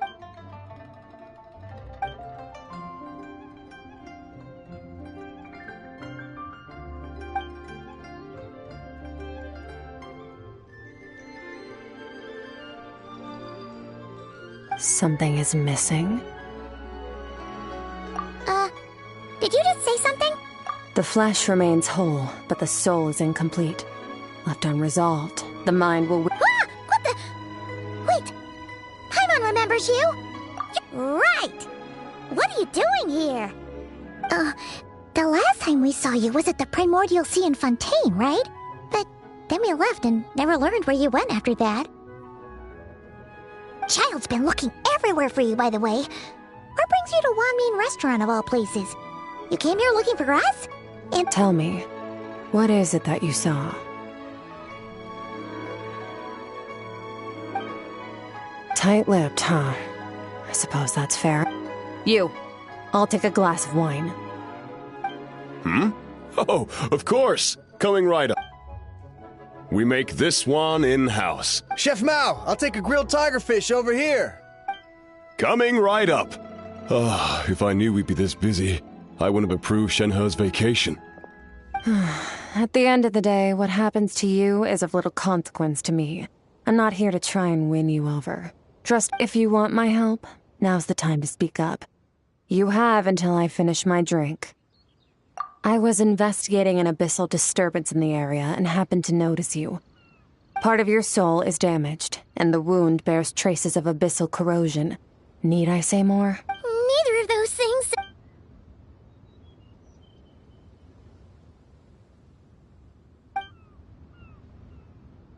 Well, should we trust her? She mentioned an abyssal disturbance. Maybe that has a... Yeah, and that thing she said about your soul being damaged is scaring Paimon. Skirk's an interesting one, that's for sure. But from what Child's told...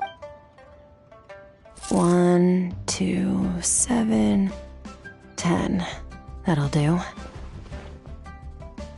Well, have you made up your mind?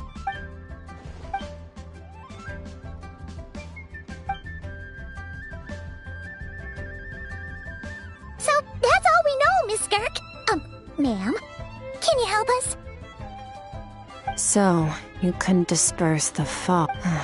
I understand. Come find me in the Guili Plains when you're done here. Oh, and I left cash for the drink on the table. Settle the bill. Oh, okay. She disappeared! Wait, hold on. Oh, no. This includes the drink, so it should be the right amount. I didn't think you two ordered a drink. We didn't. It was that lady who came and sat with us, remember? You sure? I could have sworn that... What? What'd you put in their dish, Chef Mao? Some kind of hallucinogenic mushroom? You got them sick. Seeing things? Wait, so neither of you noticed her? Young lady? Oh, now you mention it, that vaguely rings a bell. Coming! Okay, what was going on there? It's like they didn't remember. Even Paimon was half convinced we hallucinated the whole thing. Oh, this whole situation is giving Paimon...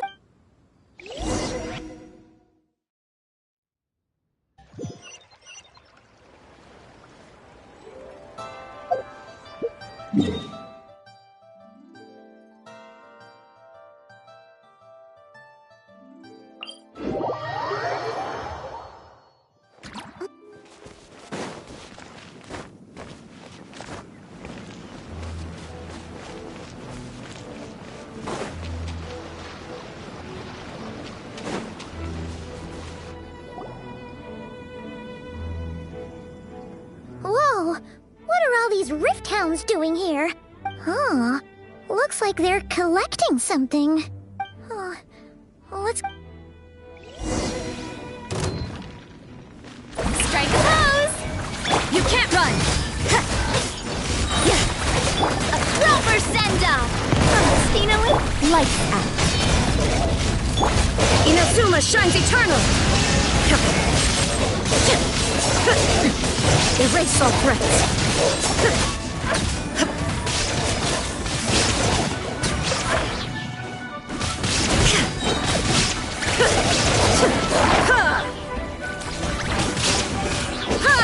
There is no escape!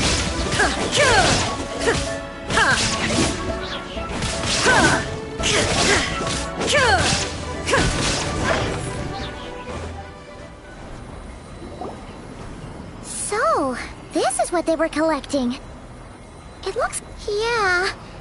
What? From the moment they are born, all beings with great power have an impact on this world. Even if their body is sundered and their soul extinguished, their influence remains. Gods are the most common example of that. The remnants of gods who fell thousands of years ago remain buried deep within the earth. Carried together, these remnants form what you call god remains. And it appears that some of those sealed here were dug up and removed. What are you doing? Nothing! Just wanted to make sure you were, real? She's definitely not a ghost traveler. Paimon poked her, and she's solid. Your life hangs in the balance, and that's what you're fixated on? It was just a trick to avoid being perceived. If someone notices me, those memories are erased. Simple as that. Unlike you, I have no desire to establish a connection with the world. The weak and the lowly have no right to remember me. They're lucky they only have a few missing memories to show. Now, can... Okay. Right. The god remains.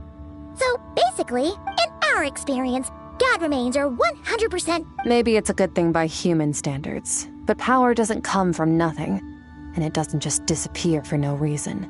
The remains aren't just gone. They were taken. Very clever, traveler. You aren't the only one who had something taken from you. There are victims like you everywhere. The only difference being, you can speak, and the remains cannot. So it went unnoticed. Something similar happened in Sumeru. Within the span of one night, countless consecrated beasts were slaughtered. And of course, god remains are just one of the targets. The culprit is chipping away at sources of power all— Wait, you mean... the 42 of them have died out in the past few months alone. In Conria, people believed that powerful individuals have corresponding Stella Fortuna.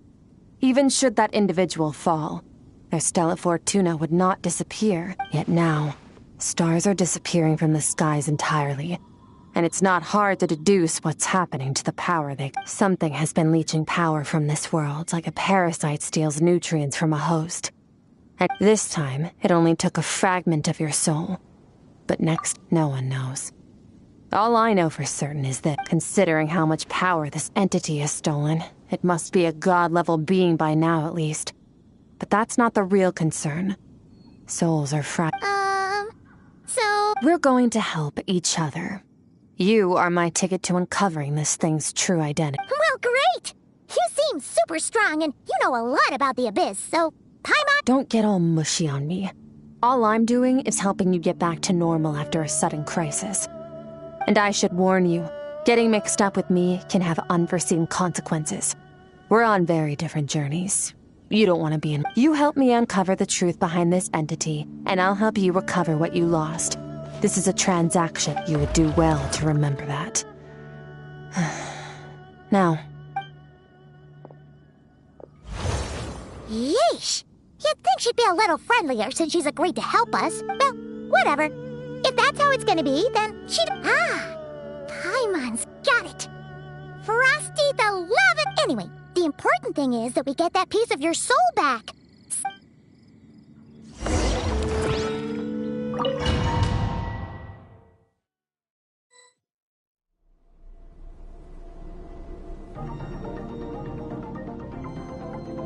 Whoa! This is where I live. I suppose it's the closest thing I have to a home here. It is. I brought you here because time flows differently in this place. I don't know how much Ajax has told you, but when he fell into this space, I mentored him for 3 months. In that time, only 3 days passed in the outside world. Ajax? Oh, right! That's Child's real name! So, a month here is equivalent to 1 day in the outside world? That should mean we're safe from that power... Yes, well, I didn't bring you here just to show you around. In the outside world, now, we just need to figure out how to investigate that place you saw. Both your description and the abyssal disturbance I felt point to that space having some connection. The thief who stole that fragment of your soul is hiding there. But the abyss is a chaotic and turbulent place. If we want to pinpoint their location, we need to see what that space looks like without the fog. Abyssal power can grant a special form of sight. Have you ever wielded abyssal Okay. Do you plan to learn? That tracks. All the information you have suggests the Abyss is something sinister. And you're saying that's not true? Depends on your perspective. Floods and hurricanes take countless lives too. But if one day you gain the power to control them, what was once a calamity is... I'll respect your opinion, though. Just means we have to turn to the second best option. A little Abyss crystal that contains my power. Wear it on your head, and we'll be able to perform dream mirroring when we fall. Dream mirroring? It means experiencing whatever the other person is dreaming. Since you haven't studied the art of using abyssal power, and have no plans to jump in with dream mirroring, every time you slip into a deep sleep, I'll see with my own eyes whatever scene plays out in your mind. Huh. You make it sound so simple. Tough to say. This is an unprecedented situation for both of us. To play it safe, I need to give you— Wait! You're gonna teach him some of your— Does that mean the next time we see Child, we have to treat him like our senior? Do as you want. For my part, I don't— You're already a pretty good fighter. All I'm planning to do is build on your current skills and train you for this. But that's enough talk. If you're ready to do this, then come with me. Time might be more lenient here. Oh, she moves fast.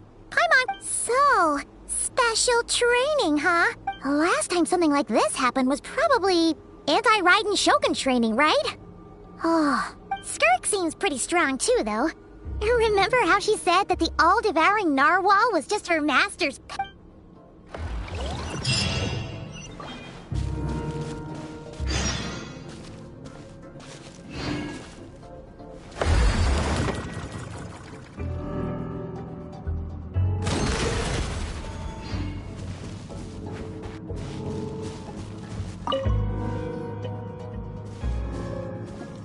Ready?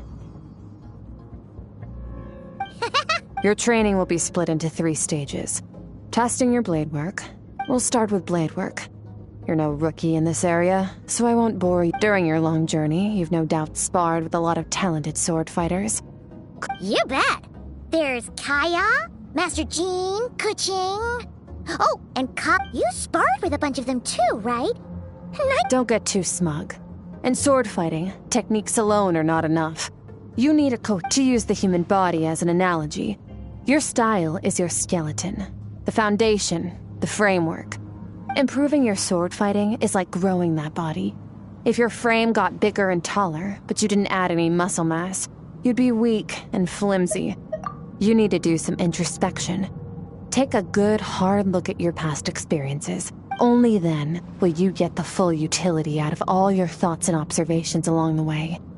Wait, Paimon thought you were gonna teach him some cool new moves. One day, you'll reach a new level of power where you realize that even that's as basic a trick as any other.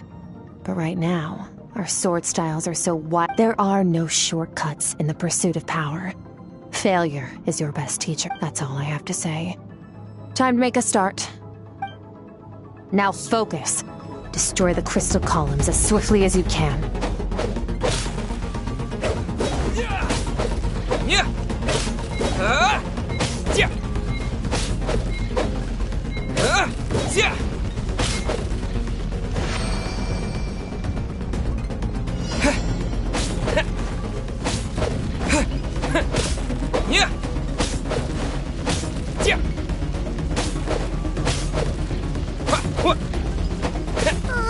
This is making Paimon's head spin. Hang in there, traveler!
Stay calm. Use your head. You have to keep it together.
This moment will be frozen in time.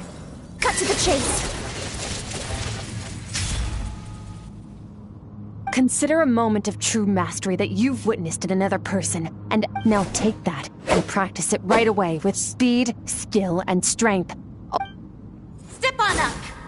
Dance with the waves.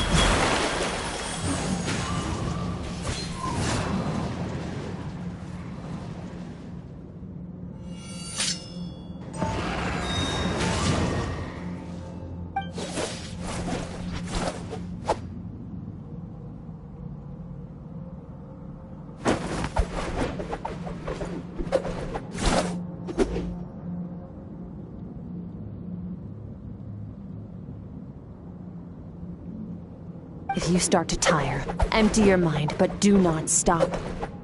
Stay in that frame of mind as you keep up the fight. Get rid of all redundant movements.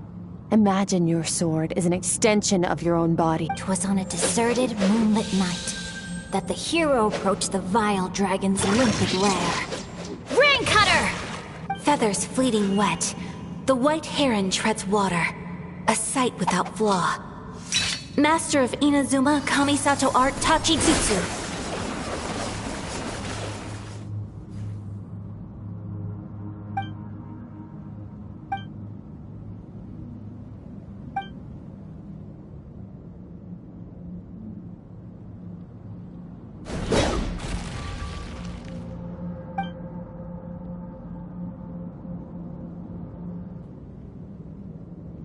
Huh.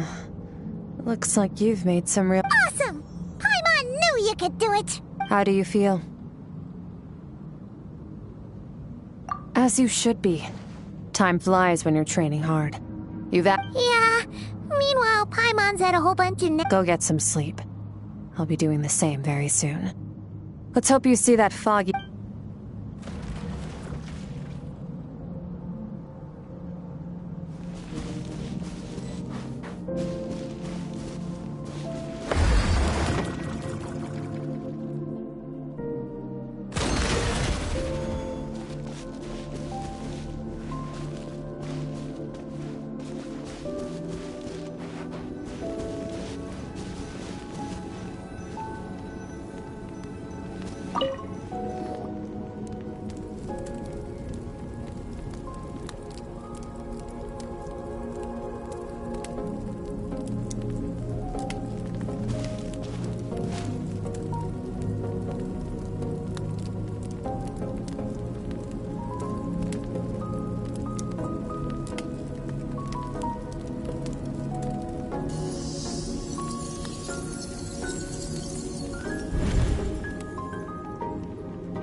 Skirk, why are you skipping classes again? We've talked about this.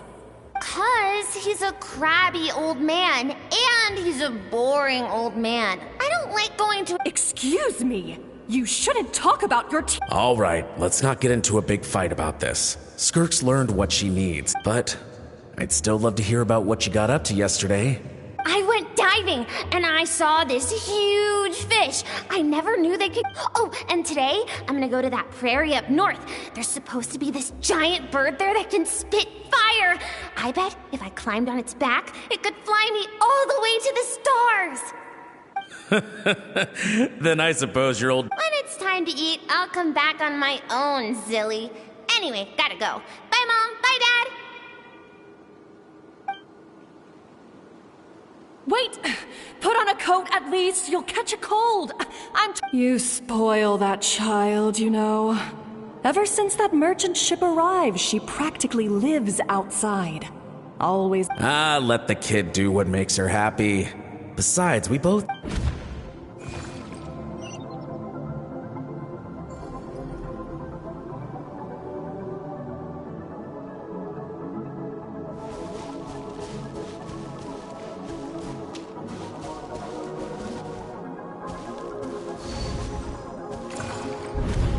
The stars shimmer high above.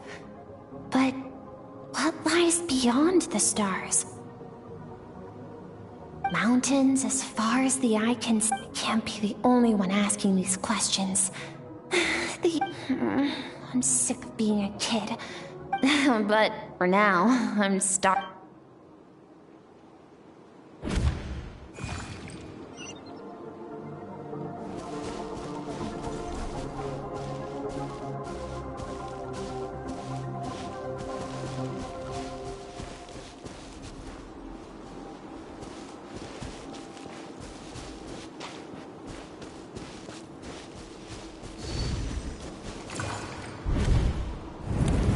Don't let a single one of them get away! No, please, spare the children! Stay back! They're coming! Run! Help! Eliminate the threat. Take them down. Don't be scared. This way! We'll never make it! Fire. There's fire everywhere. What happened? I told you we shouldn't have trusted these outsiders!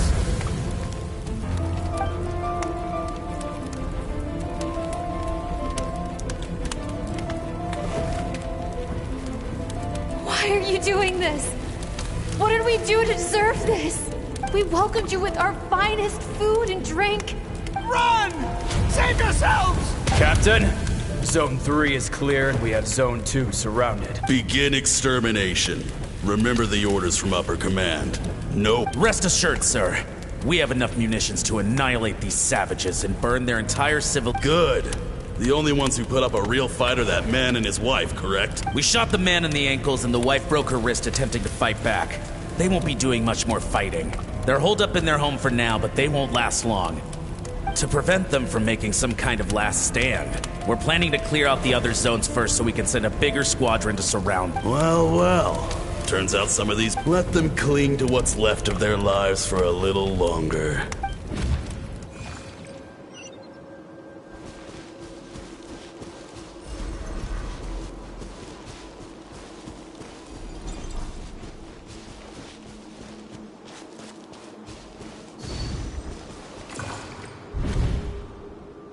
Dad? Mom?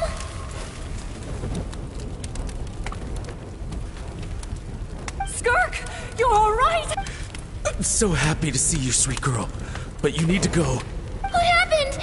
You're bleeding a lot. This is the place. Alert all units. Run, Skirk! Run as far away as you can! Don't trust your dad and I. We're not afraid to stare death in the face, but my clever girl, so curious. Whenever you miss us, remember, life is a gift. Break down the door! Look what we have. You! Stop singing! Shut it!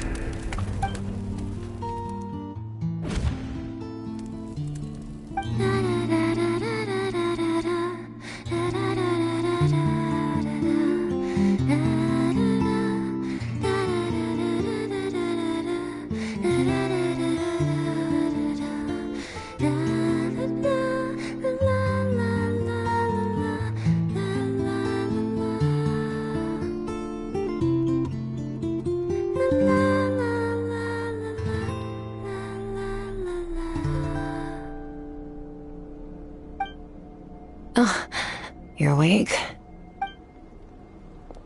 I found a few clues while you were asleep, but it's only a start. Now, this time, the focus is elemental energy. Come find me.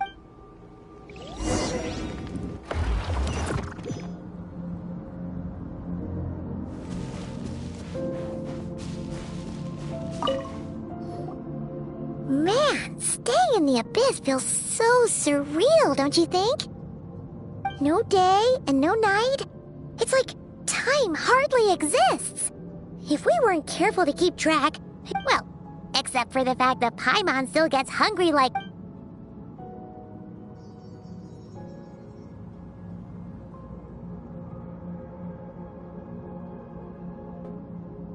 The way I see it, the pursuit of power, the first is mastering the use of standard weapons. Next is learning how the natural energy of Teyvat is, of course, elemental energy. But that's not my area of expertise. I draw from a different source of power. Abyssal power, yes. Also known as the power of the Void Realm. My master, Sertologi, is a true expert in that area. After all, he was one of the group of 5 that infamously stole the all-encompassing power of the Abyss. An act for which the people of Conrad... The elemental energy of Teyvat, on the other hand, is derived from the power of the Light Realm. These two forms of energy exist in direct opposition to each other. Suffice to say, a keen observation, traveler. Call it respecting local norms. The Abyss stands in direct conflict with the will of this world. So, to make my life easy, it's a technique I learned from some Conrian ruins, known as the 7 Shifting Serpent. If you ever change your mind about delving into abyssal power, I can teach. So I've heard. You seem to have a knack for removing abyssal power. But is purification really what's going on there? Like I said, just thinking out loud. Let's focus on your elemental training.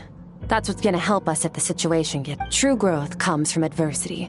But also, it's time to push yourself to the limit. Use the power of Animo to clear the field as fast as you can.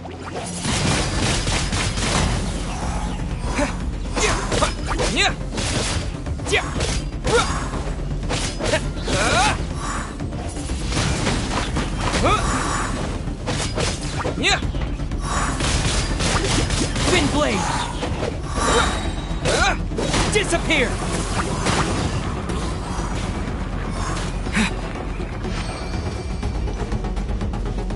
Observe your surroundings. Look for things you can use to tilt the scales of success in your favor.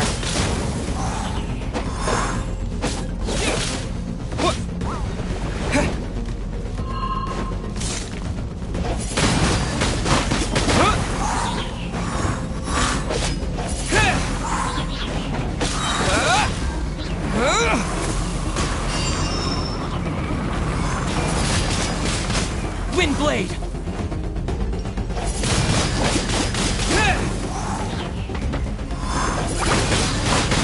Wind blade! Disappear!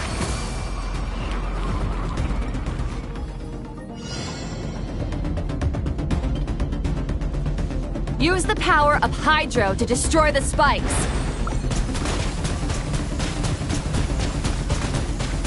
Water jet! Faster. Don't give them a chance to strike you. You need to be quicker than you were in your dream. You can't afford another injury like that.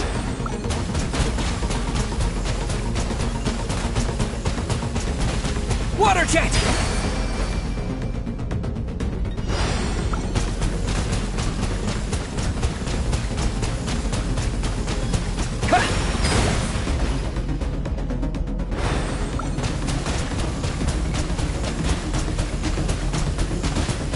Go!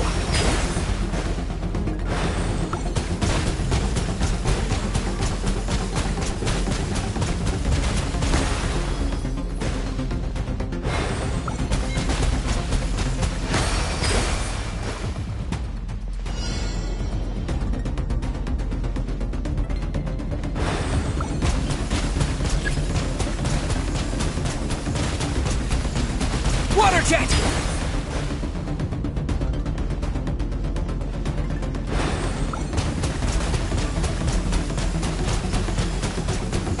Water jet!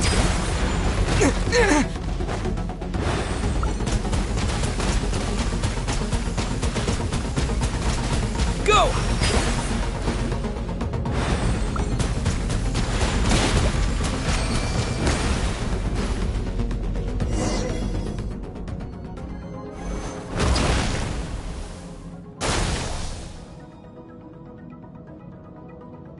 You need to understand what makes you special. The ability to wield elemental energy without a vision and switch between it means your aspirations need no approval from the gods. Your path, so be bold. Do not be afraid to charge.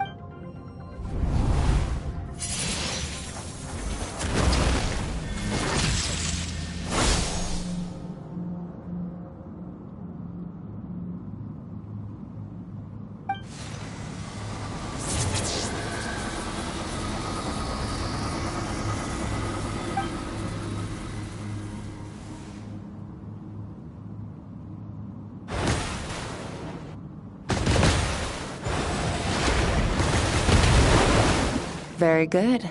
It seems you've reached a deeper level of connection with the elements. Long enough for you to lose yourself in your training, which is a good sign. Get some rest. When you wake up...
What is the secret to power?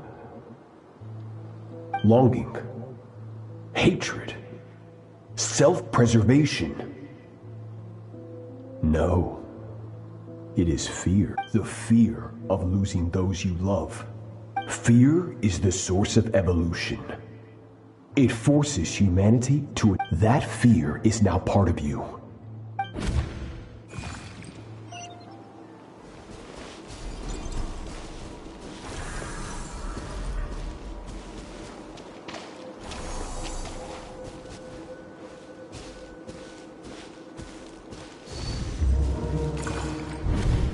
Any minute spent missing home is a minute wasted. Practice your sword work instead. Do not make me tell you twice. But, Master, I can barely lift the sword anymore. If I keep going, So it has not broken yet. Then pick up your sword and keep practicing until it breaks. After all, bones can...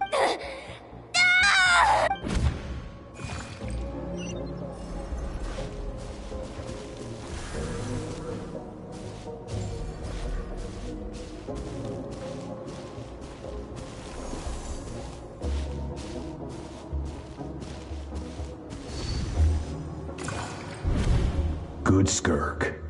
Once again, you survived. Cold and pain.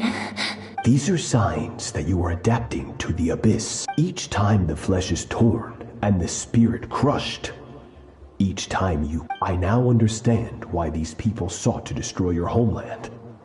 Your potential... But you still have much to learn in your pursuit of strength. Your mind is rife with... You must learn to shut out all the pointless emotion. Crush! Get up, Skirk. Wipe the blood off your face. Cut away the rotten parts of your flesh.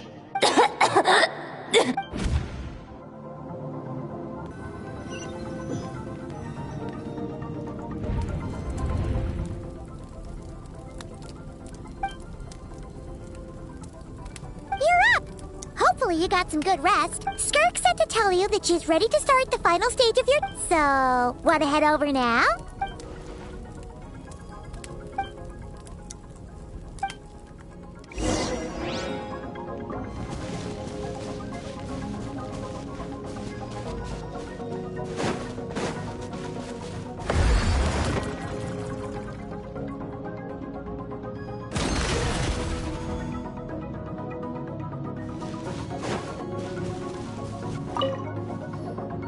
From your training so far, you have gained better command of the sword, and more control. That's only part of it. Experience is the real teacher.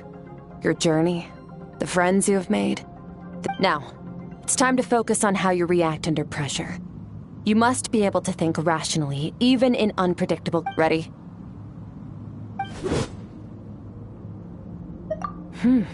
Not bad. That defensive stance looks near just like your sister. Oh, that reminds me. You still don't know what happened. Hey, no fair! That's cheating! You think every opponent has the same moral code as you? You can denounce their deplorable methods all you want.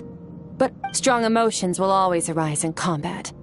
Anxiety, anger, fear. How amusing. Almost sounds like you think you know me, but you don't. You can choose your own path. We are not the same. Let's begin. Try to use reason over emotion. This is your final training session. Look alive. Same drill as before, but this time I'm going to interfere. Hold your focus.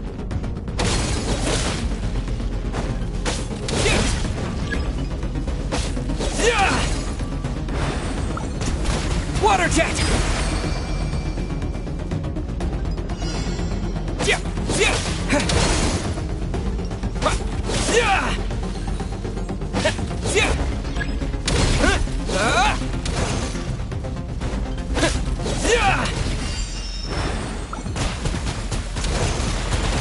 Water jet!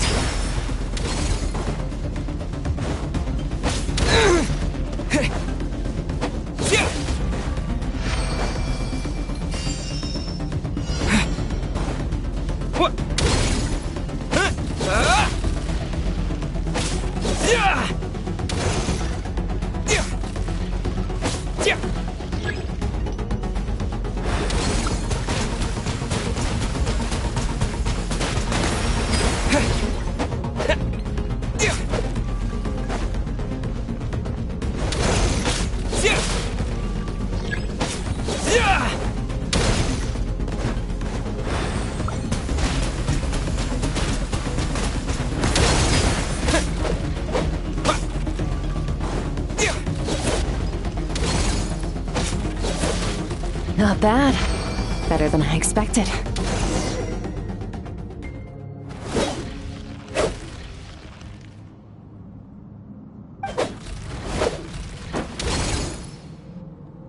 You're getting the hang of it.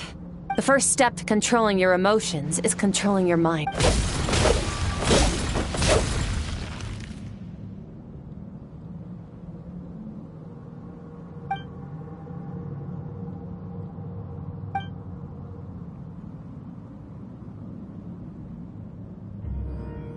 Your mind is rife with distractions.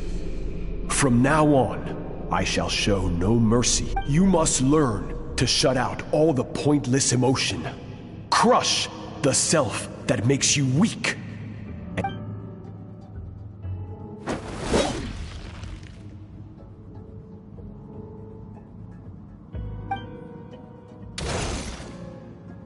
Stop. Let's pause here.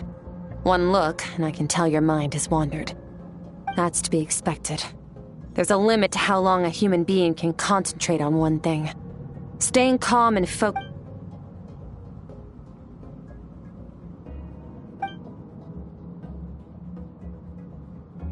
Get some rest. No point training further if you're already dead on your feet. Like I said at the beginning, you managed to push past your limits, which is a good start. You can be proud of that.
Skirk is amazing. She faced down that terrifying giant and cut its head clean off. She got hurt though, didn't she? Yeah, well, that's a given. But the moment she was on the mend, I heard Master suffered a grave injury once too. Lost an arm and a leg and still came back stronger than... Incredible. I wonder if I'll ever...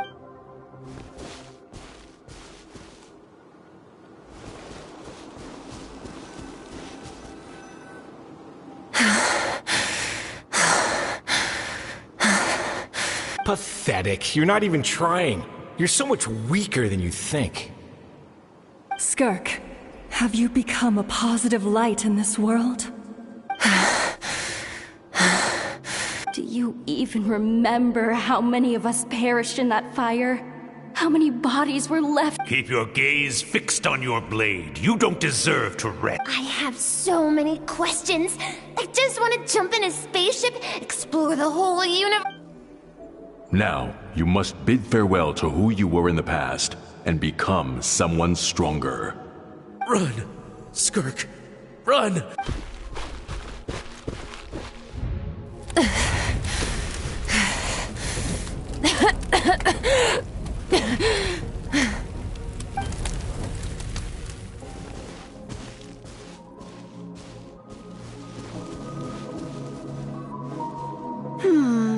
Let's see here. First things first, you need a new identity. Going around telling people you're from somewhere beyond the stars won't do, now will it? How, as the Conrian saying goes, venturing out into the universe and down into the abyss are the same in that both are braving the dark unknown. Well, I'm a visitor on this planet, so I'll follow the rules. Ah, splendid. That saves me quite a bit of trouble. Let me offer... I know the pursuit of strength is important to you, but taking a moment for yourself everyone... Ignore her existence for too long, and there will come a day when you can no longer hear her voice.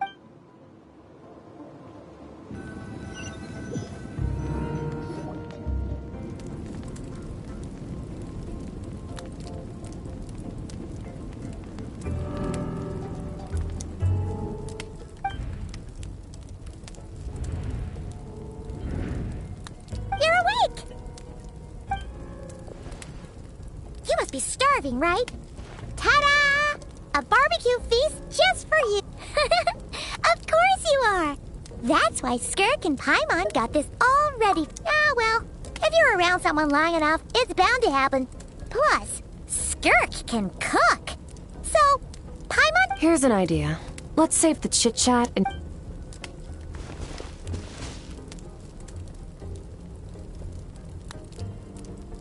Ugh, so full. Okay, it's Paimon...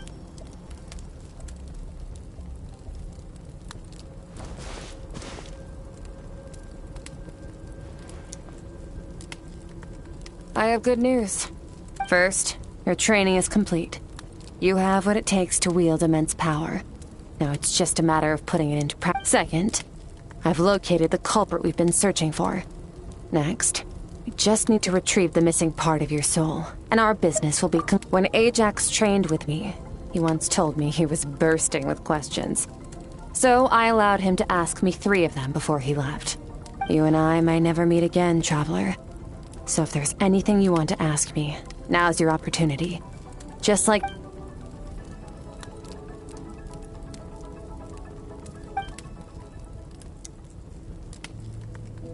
Okay, not the angle I was expecting.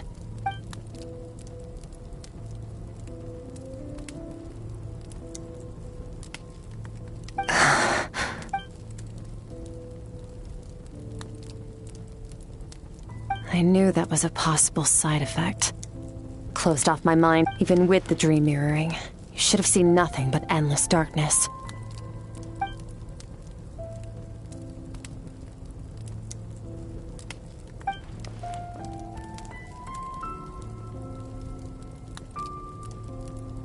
Whatever.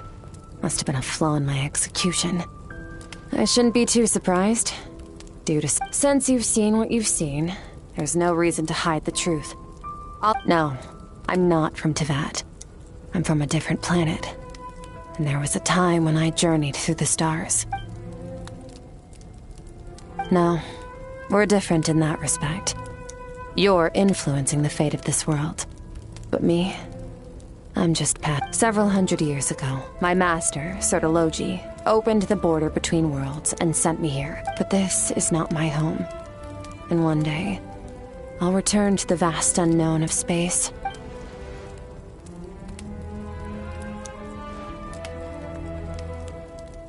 To become stronger. For certain reasons, I need to bridge the power gap between me and my master as quickly as possible. But first, I need to understand the source of his strength. To do that, I need to follow in his footsteps. Walk the path he once walked. And somewhere along the way. Okay.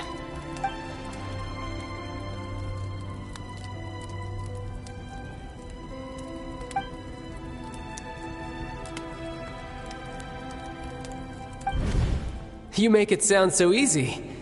Ever since the incident I experienced there, I've never stopped searching for Master, but it's been years now, and I've still found nothing.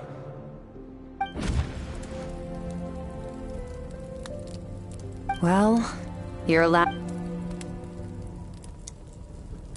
Hey, Jax. His situation is different than yours. Before you ever crossed paths with me, you'd already encountered many formidable people. Studied. So, during your training, all I had to do was build upon that foundation. But Ajax was so young when he came to me. A complete blank canvas. Children can't help but imitate their role models. In the long run, that would only hinder his growth. Once Ajax has enough strength in his own right, I will allow us to meet again. Until then...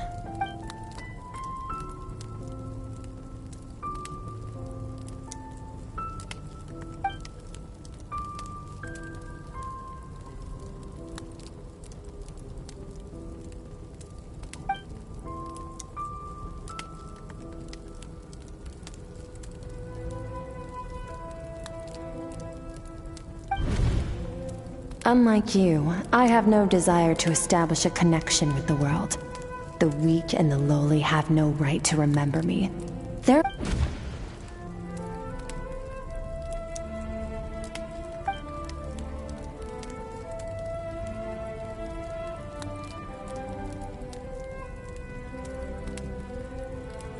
Wake up your companion. It's time to go. Oh, and everything I just told you. Best keep it a secret.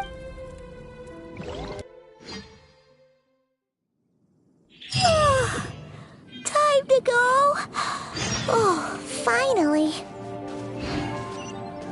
Where are we headed?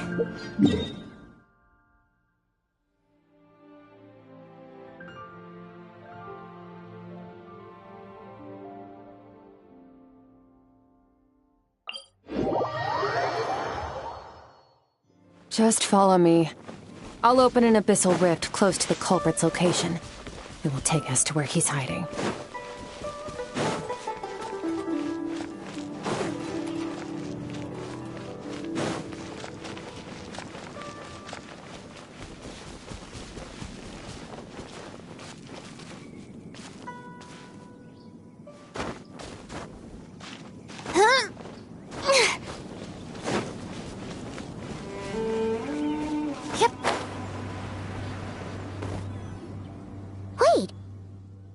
Near the chasm. Yes.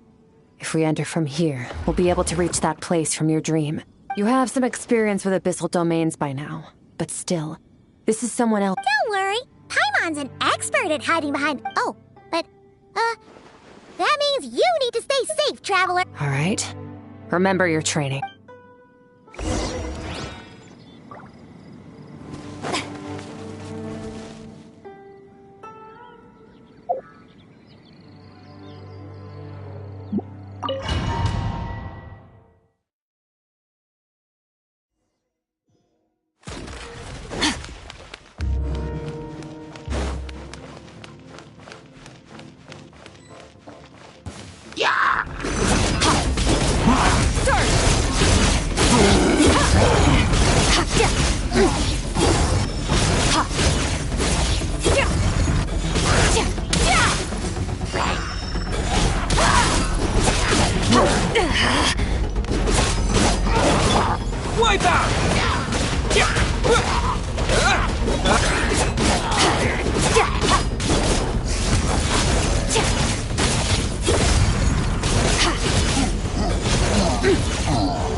gotta float behind you.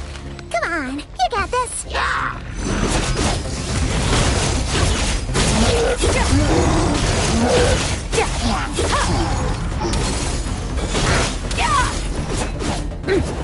Hey, what are you two doing here?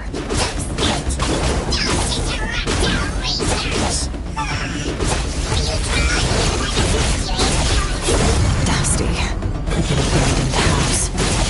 Let's press on.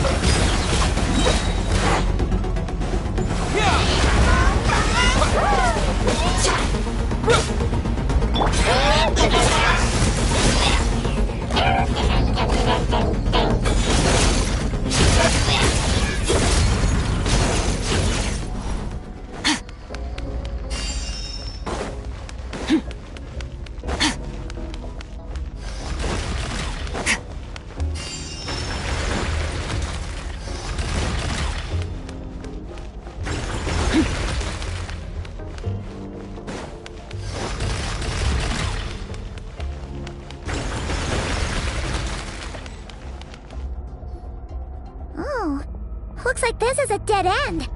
Did we make it to his hiding place? Ugh, this fog is making it impossible to see it! This should be the place where you were attacked, Traveler. The missing part of your soul should be near...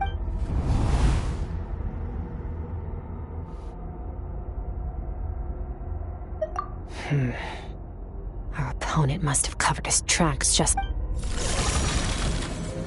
Hold on! Look! The spikes are... Stay calm. Let's hold back a little. Give our enemy took part of your soul for a reason. It's like...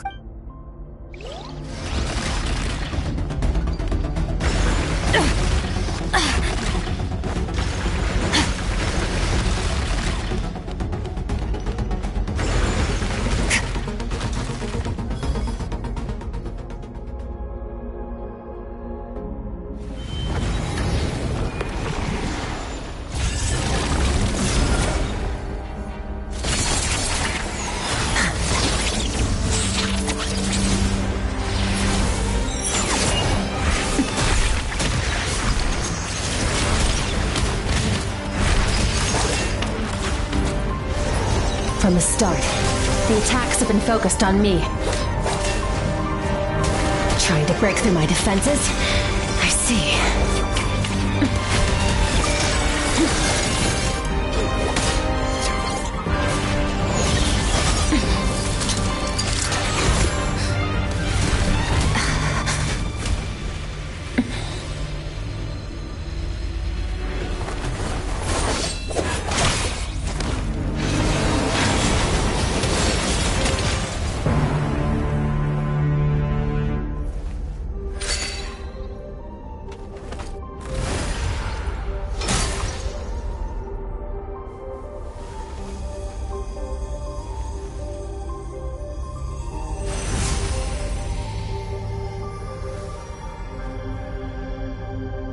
There.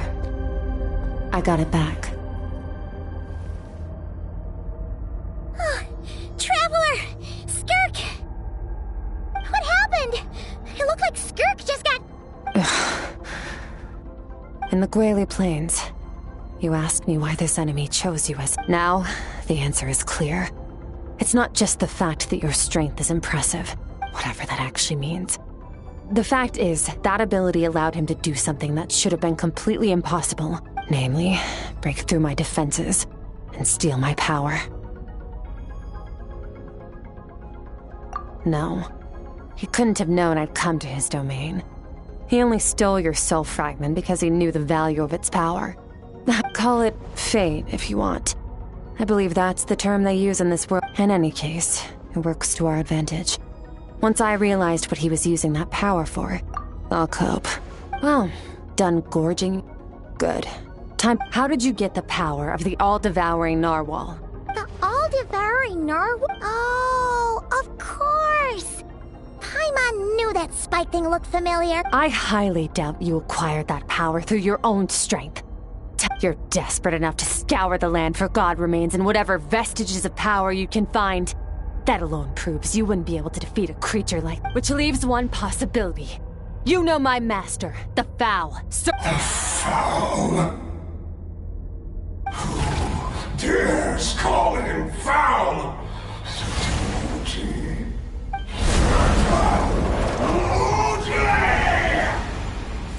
What's wrong? Bit off more power than you can chew? You're strong. Just a little longer. Look, it's back! Those obsessed with power will let it devour them before abandoning their pursuit. Keep calm and use reason to decide the best.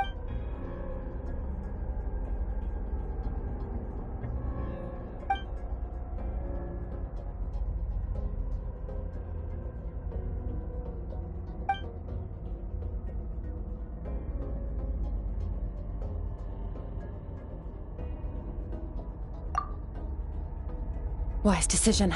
Final victory doesn't always come after a single. You've got your soul fragment back, so we both got what we came for. Let the enemy draw breath, but get us out of here, Traveler.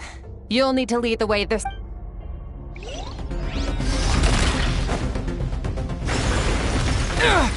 Skirk, is your shoulder gonna be okay? The wound is minor. It'll heal in no time.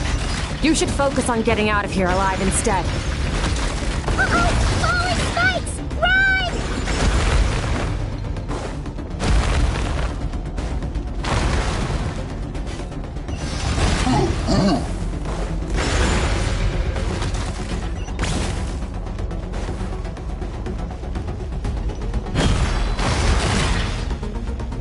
Watch out! Looks like this place is about to collapse!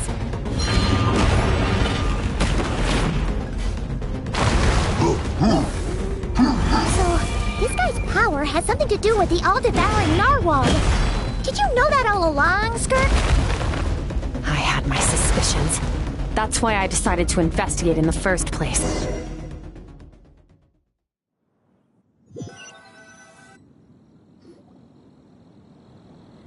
Phew.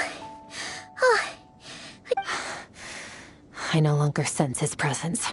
Weaklings like him will find that my power is not so easily controlled. He won't be leaving that place until he's managed to digest it. You seem surprised. I suppose that's fair. You've seen but a fraction of what that whale is capable of. That gaping maw could swallow a planet whole. It's called the all-devouring narwhal for a reason. Devouring is what it does best.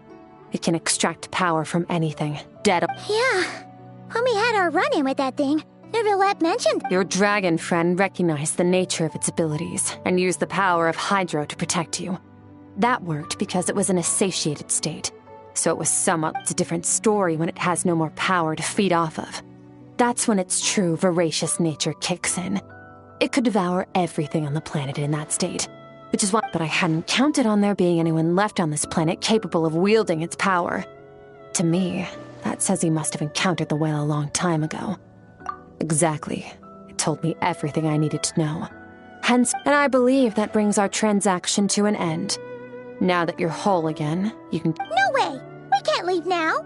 Something was stolen from you because... This isn't my first taste of failure or losing power. When you fall... But what if that monster finds you before you're up plus? How are you gonna get home? It's not like you can just go swoosh and open a door to the abyss. So, sticking with us for the time being doesn't sound so bad, does it? Fair enough. Then take this. What? A bag of Mora. Nothing in this world is free. I know that much. I'll leave the planning to you. Hurry up and decide where to go. We shouldn't linger. We should take Skirk somewhere she can rest. But where? Paimon gets the feeling Skirk wouldn't like being around a lot of people. Oh wait! Baizhu said we could rest in the back room of the pharmacy, didn't he?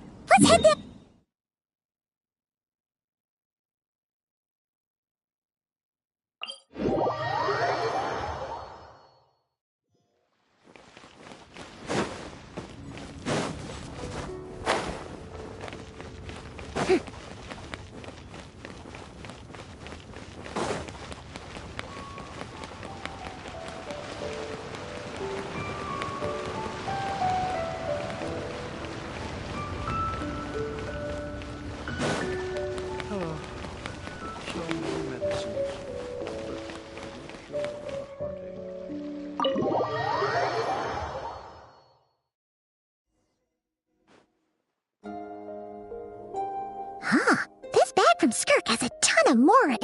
Does she have a job or something? Wait, no. After what we saw at Wamin Restaurant, that seems impossible. Can you imagine? I'll be collecting my paycheck now, boss. Oh, sure thing. Wait, who are you? Have we met? Can't hold a job if you make everyone forget about you. So, what did she do to get all this Mora? Claimed some buried treasure, took care of a few monsters that were causing trouble. Nothing untoward. You heard all that? A sonorous voice like yours is hard to miss. I wouldn't be surprised. Then, did you by chance happen to hear Paimon's little... You mean when you called me Frosty the Lavender Melon? No, sorry. Paimon totally misspoke just now. She didn't say that at all. Okay, fine. The truth is, Paimon didn't like you all that much at the start. But things are different now. You helped the Traveler in a big way, so... What do you say? I noticed there was only one bed. Go ahead and get some rest. Wait, what about you? I don't get tired, and I don't need rest. I'm going to practice my sword work. That should help. But your shoulder... Hey, don't just lay... whatever. Let her tire herself out. She'll come back. Let's get some sleep, Traveler.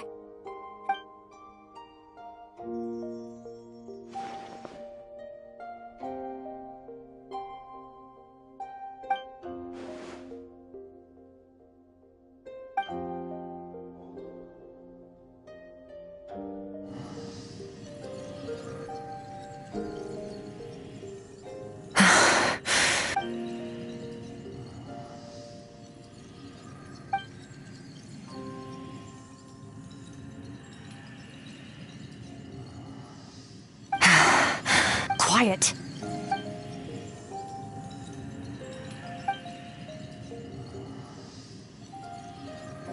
Do you even remember how many of us perished in that fire? How many bodies were left to rot on the scorched earth? Keep your gaze fixed on your blade. Run! Skirk! Run!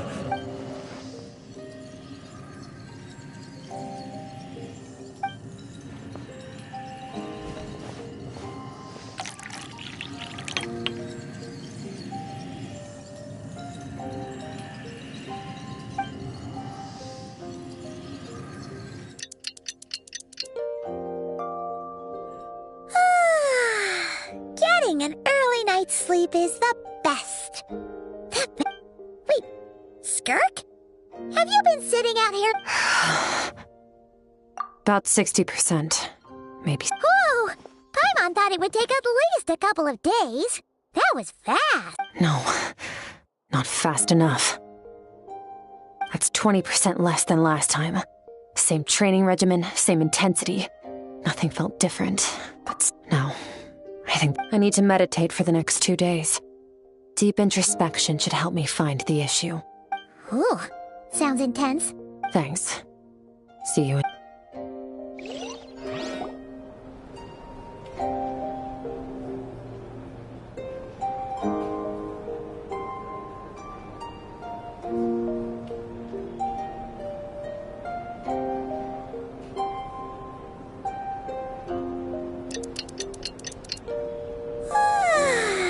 Skirk is still meditating, huh?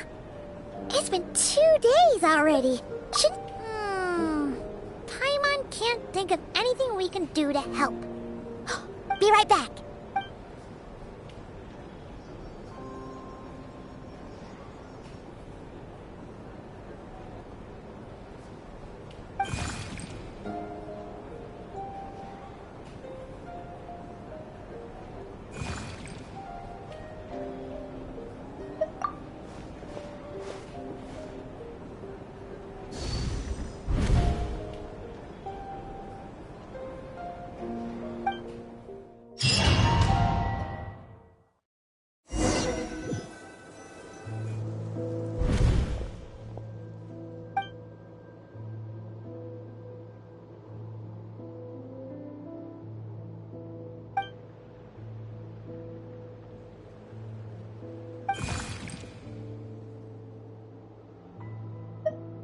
That's right. This is Skirk's inner world.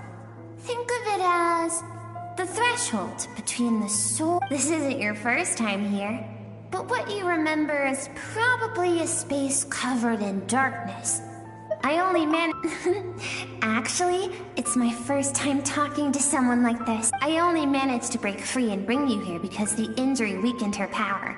I guess that's why I can speak. Call it fate, if you want. I think that's the word. Now, before I take you to her, I gotta ask.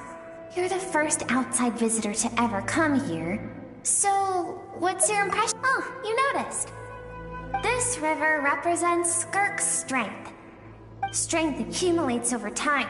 It is the summation of a person's lived experience. So this river is where all the fragments... But, as you can see, this river has been severed numerous times. It's because Skirk does... when all she sees reflected in the river is a disgraceful shadow of who she was. She cuts through water and rock with the sword of reason, severs her... You must learn to shut out all the pointless emotion. Crush! This isn't my first taste of failure or losing power. When you fall...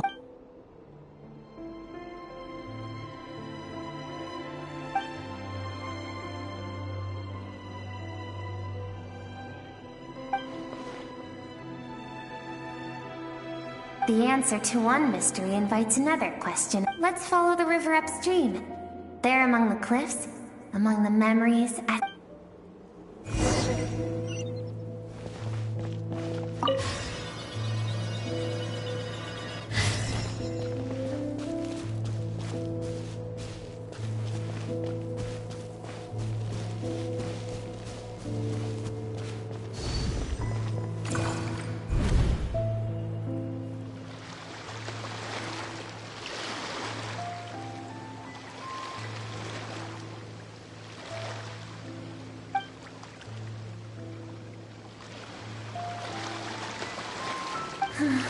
I've always thought that, even when falling leaves don't come from the same tree, they can, like meteors. You both made a journey through the stars. Both travelers who have landed on a planet that is not your home. Yet, when she first noticed your presence,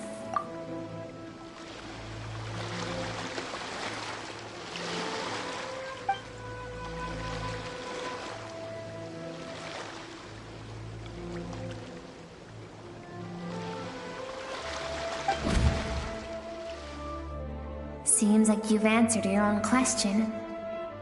Skirk sees herself as a trespasser in this world. She's made a conscious choice to avoid altering its path. Let's keep going.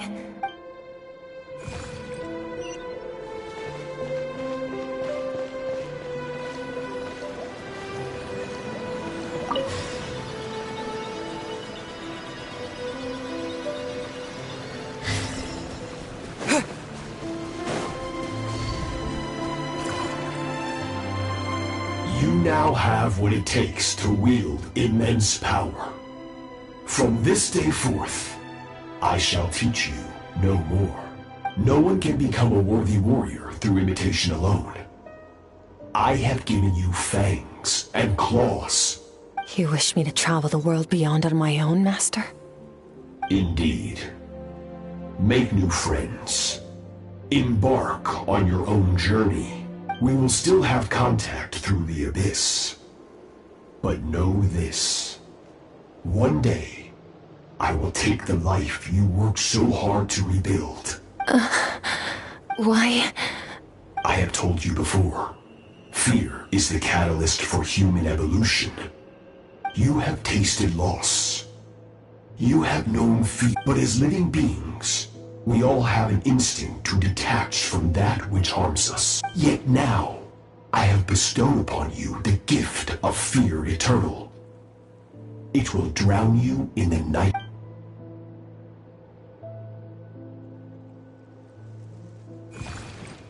That is what Skirk's master, the foul Sertologi, looked like at one point in time.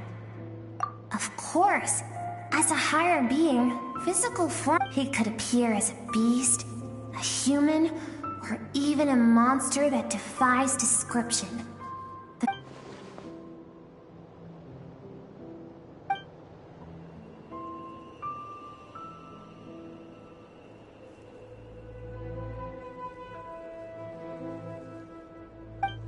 For certain reasons, I need to bridge the power gap between me and my master. To do that, I need to follow in his footsteps. Walk.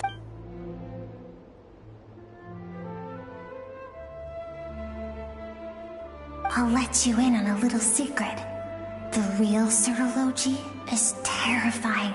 The scope of his power is impossible to understand until you experience it firsthand.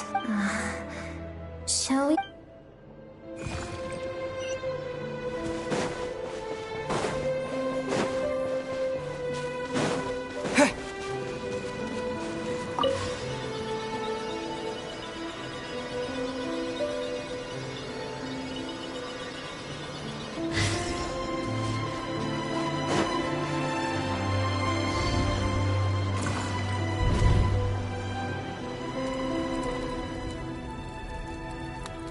We've made it quite a ways already. This is Skirk, when she first began training under Serology. I have set your broken wrist. Tomorrow, you're to train twice as hard. No tears this time. Good. Attempting to garner sympathy through Can I ask a question, Master? Why did you save me? I keep thinking, maybe it would be better if I had died. I wouldn't be haunted by that. I saved you because I have a plan for you. It has been too long since I fought a battle that demanded my full strength, and I hunger for it. Every so-called genius and prodigy I have. So, I will teach you everything I know. Train you. But I don't want to draw my sword against you, Matt. What you want matters little. Among the boundless sea of stars, the cries of the weak. Yes, Master. From that day forward, all she knew was grueling training. After some time, her talent bloomed, and she gained control over her. It was not that human emotion disappeared from her heart, but that reason came to dictate all she was allowed to feel.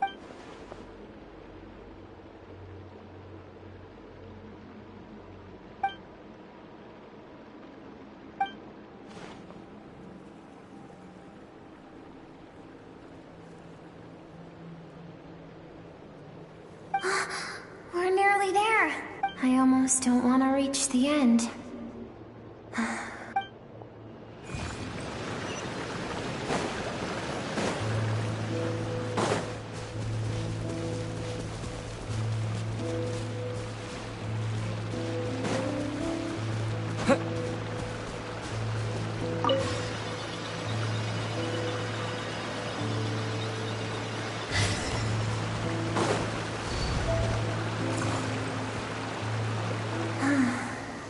These are Skirk's happiest memories. What a simple and carefree time it was. Wisps of clouds dotted the sky. The sun bathed everything in golden light. This is Skirk's homeland. She was so curious about everything as a child. There was so much to discover. The treasures at the bottom of the sea. The secrets beyond the stars. It was a spaceship. When it arrived, the people that disembarked wore smiles on their faces, and Skirk's parents, her relatives, her neighbors, everyone welcomed the newcomers with open arms. No one had any idea of what was to come. Several months later, an army of... Skirk had skipped school that day, like so many times before. So she was not caught in the immediate wave of destruction. But when countless people cried out to her for help, people she knew and loved, friends and relatives, the little girl who lived next, their lives were discarded like worthless trash as the fire consumed one life after another. Skirk was helpless. If Serology hadn't been there in that moment, the fire would have claimed her life too. And there she would have remained, left to rot. Because she and her people were seen as a threat. As the initial merchant ship explored the planet, they discovered that it hadn't always had the condition to support life.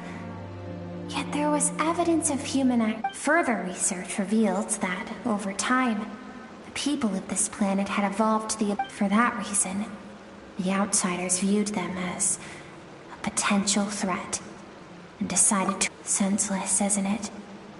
Deemed a threat because of a gift they didn't even know they had. Perhaps it was their own innocence. If those with power get to decide good and evil, then all you can trust in is the sword in your hand.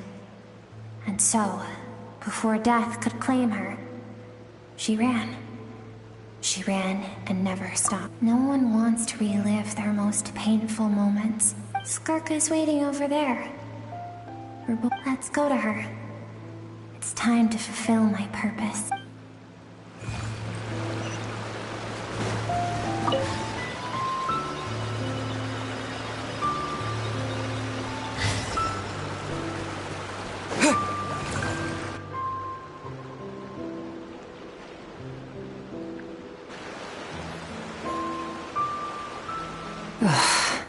So all this, just so you could bring him here. I have things to say to you. Well, I want someone to witness our reconciliation, even if it takes an argument to get there. Her suppressed emotional self. The version of herself she keeps locked in the recesses of her mind. All those rejected impulses. Those discarded aspects of your past. I am who you used to be. Someone you have refused to... You're wrong. I've faced you all along.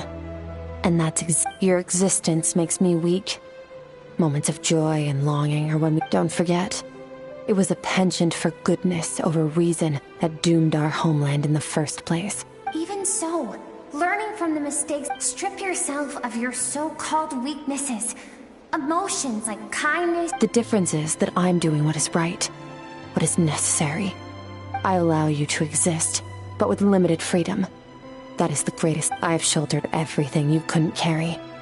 I rose above the numbness and emptiness, and it was cold, unfeeling reason that brought... That is the problem.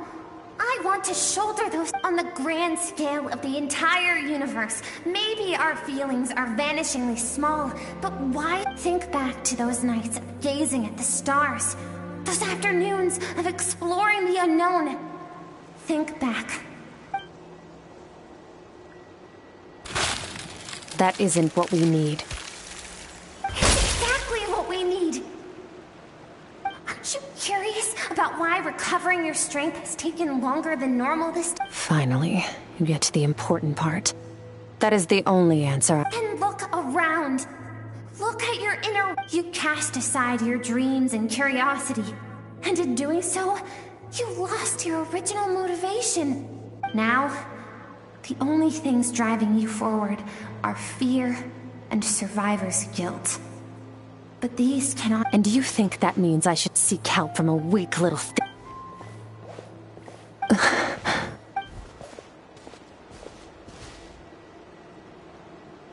Thank you for saying that. I knew bringing you here would be... To be honest, I'm not here to argue with you. This isn't about who's right or wrong, but what is right at one point in time isn't always right forever. I know you will never forget that, and I know that among the voices that haunt you, mine is there too. Because deep down, all those unfulfilled hopes are like knives to the heart. And I don't want you to hurt anymore. So even if you can't accept me, I keep thinking, maybe it would be better if I had died. I wouldn't be haunted by that. Your dad and I, we're not afraid to stare death in the face, but...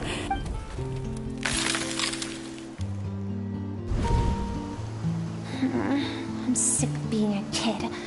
There's so many amazing...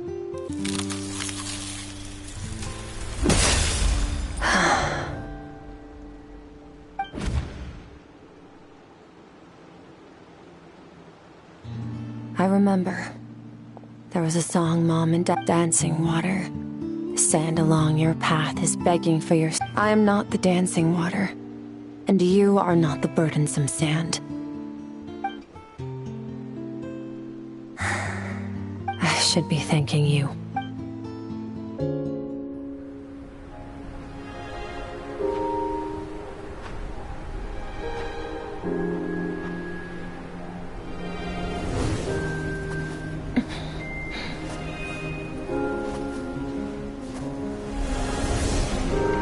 Run, Skirk, run!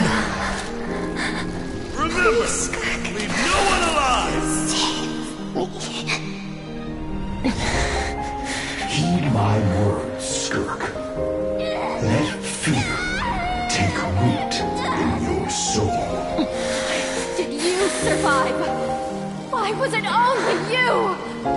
Skirk, did you become a positive light in this world?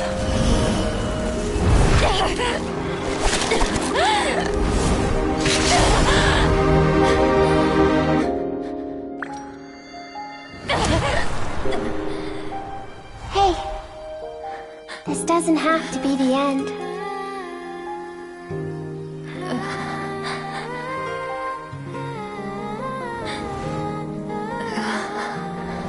Life is a gift.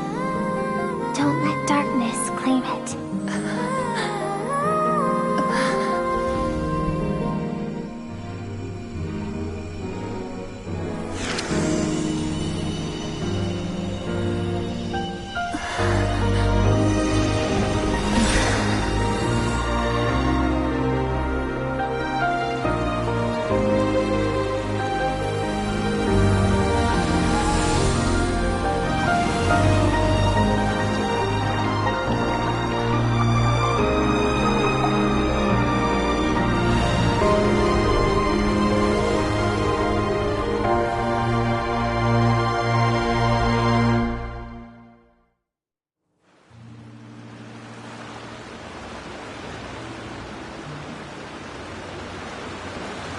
So, you saw my memories then. I once asked my master if survival of the strongest was the law of the universe. He said no. But in a world without order, those with no moral boundaries tend to be the ones who survive. That's why, after hearing his answer, an idea that, one day, I would create a new world order. One in which there would never be another tragedy like that fire. But that means I must defeat him. Because my master, Sertologi, is at the core, yes. And not just because of the gap in our abilities, but also because I have no reason. Although his decision to train me was not made out of kindness, he did everything a master should. He saved my life, taught me the sword and the principles of strength. I know. And it's not something I want. But Master never goes back on his word.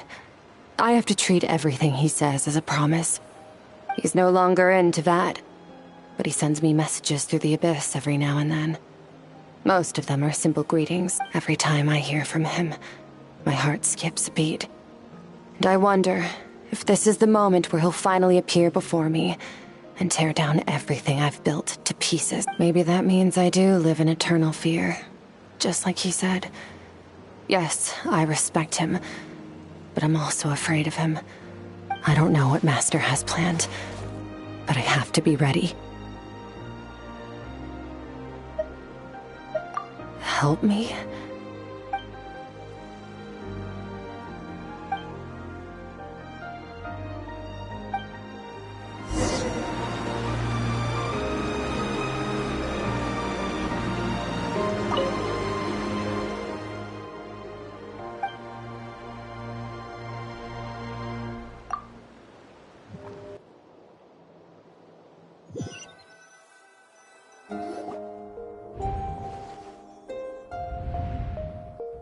Oh, you're finally awake!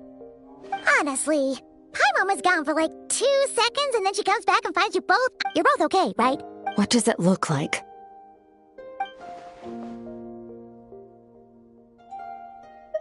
Only water from the source can cleanse the rot. I taught you to incorporate the experiences from your journey into how you fight. I suppose what happened today will become an inseparable part of who I am. Okay, so Paimon, but whatever. Paimon brought back tons of delicious snacks! Alright, it's about time We're gonna deal with this thief for good, right? This time, I'm not going to tell you to hold back. But having digested even more power in the meantime, the good news is, we have no reason to pull our punches this time.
Wait, isn't that the form the all-devouring narwhal changed into? How come he knows that, too? Really? So, you're telling Paimon that giant whale and this— It's a subconscious instinct. Any intelligent being who longs for his level of strength is bound to mimic his appearance. It's a natural response after encountering someone as powerful as Master. To them, he represents ultimate power. We know the person before us has encountered Master, and we know he stole a— Okay. Oh, Nervalette isn't here this time, so it's up to us. He won't have the nerve to steal again. Infinite, everlasting.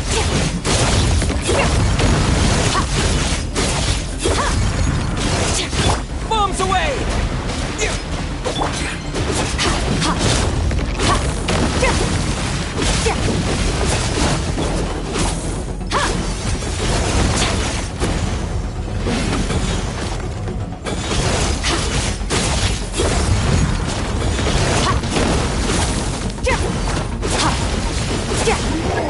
Haven't forgotten your training, I hope.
Beyond this world.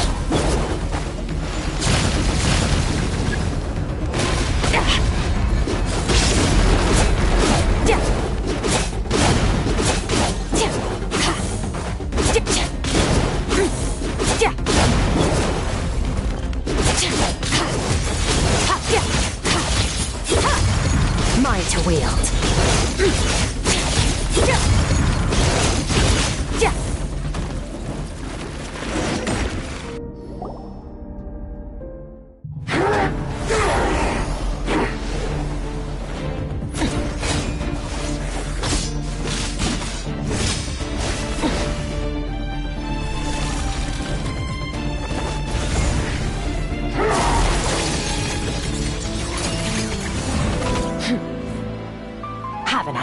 my power.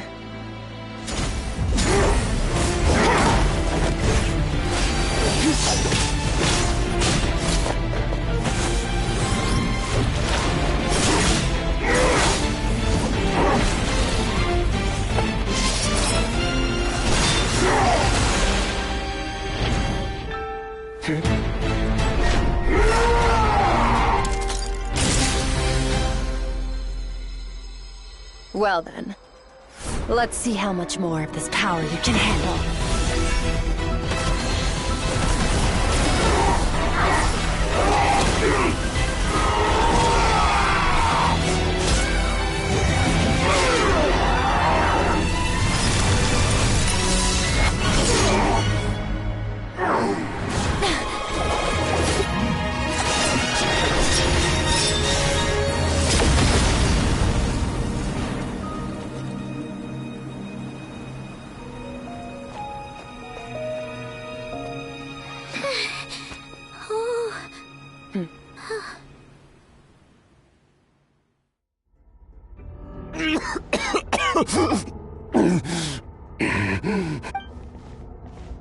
Well, have you come to your senses? You saw that my body was at its limit.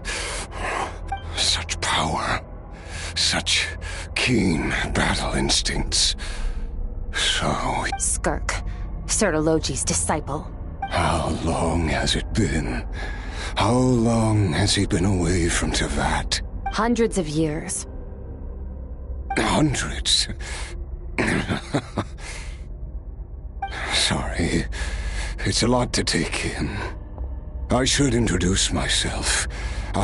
This is the first time I've heard your name, Skirk.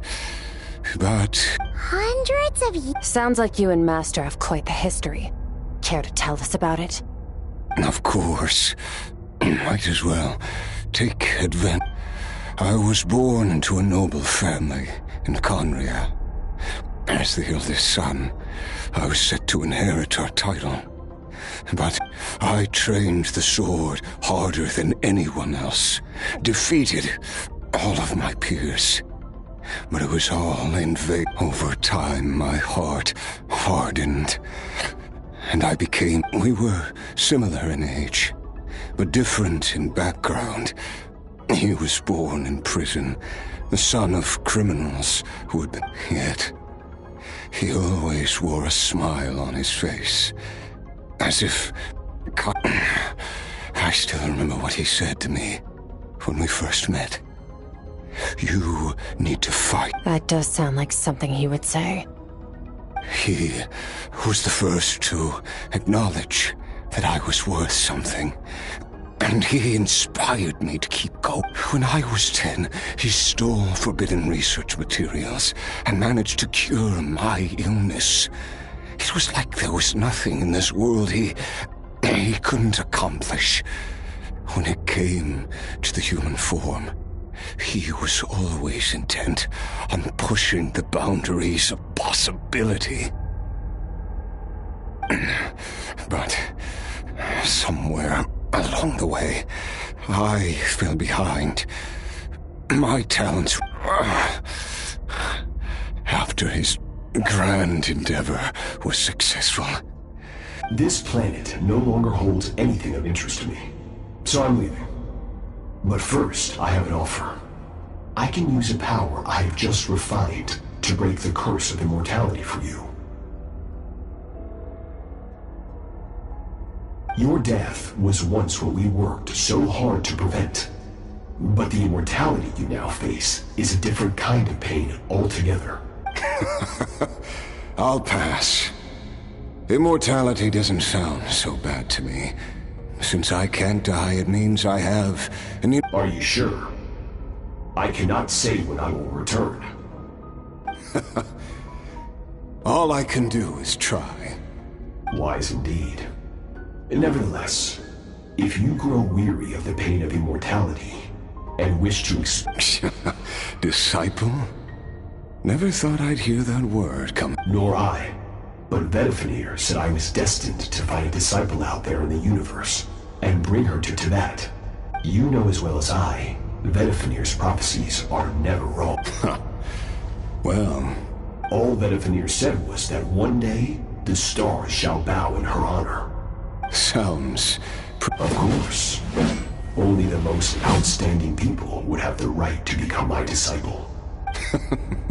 Still self-assured as ever. I'll be leading them. Oh, and if you were serious about getting stronger, I left you a little gift in the Primordial Sea. Waiting for me in the Primordial Sea was the all-devouring narwhal, already beaten into submission by Sertologi. And its weakened Your heart? That sounds like torture! Because, of course, I bear... So, you used the curse to turn yourself into... Even with that whale's ability, devouring power like that is not something the human body can withstand. With your body and soul constantly at the breaking point, but that is not the path to strength. You have to pour your heart into it. You're right. I should have known better, but... I had already pushed. I miss your master. I miss the days when we were all together, troublemakers without a home. After the beating we just... Sertologi's disciple. That's a lot to live up to. It can't have been an easy experience. I know what he's like.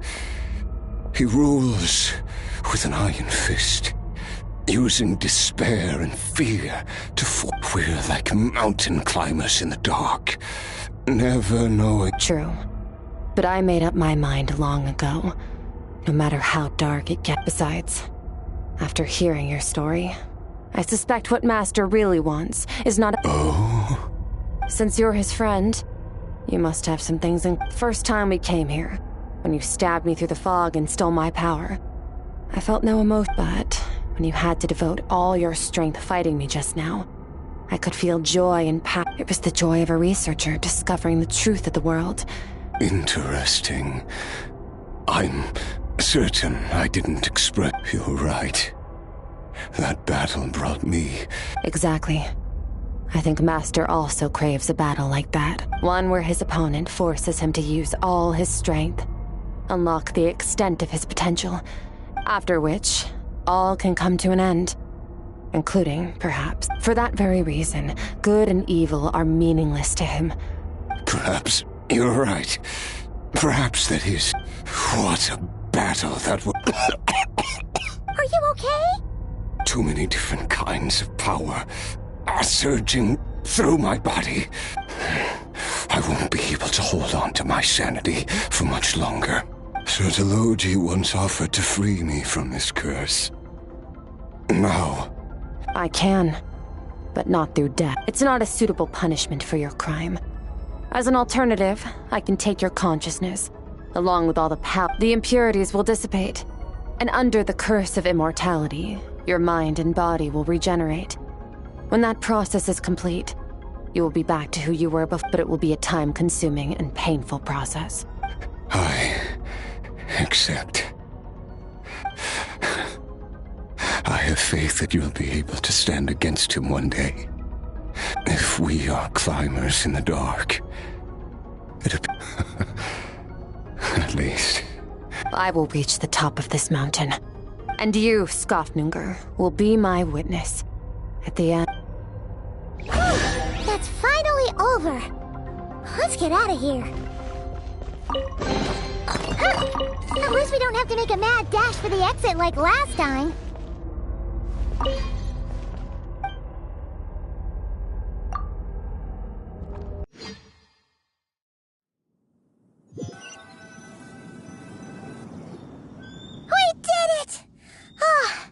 It's only been a few days, but it feels like forever. Once again, we've proved there's nothing we can't overcome. We're just that awesome. Wow, you sound even more confident than usual. Guess you really have become stronger.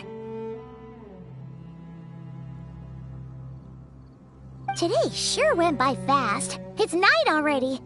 Oh wait. That reminds Paimon. The stars you mentioned. The ones that died out? Yes.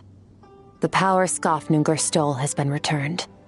So, the stars have regained their light. Great! Huh, it's crazy that you even noticed their light was gone. There are so many stars in the sky. If a few disappeared, Paimon definitely wouldn't be able to tell. I suppose it's because I have gazed upon this sky for centuries. The false stars, hanging in the meticulously planned sky, glittering with rotten light. It's not real. And yet, it is for that very reason even the most beautiful of bubbles has to burst. We will return to the real universe one day. Time marches ever forward. Even the innocent and naive will taste life's bitterness. Yet through hardship, we grow until we learn to seize the sands of time for ourselves and uncover our true strength.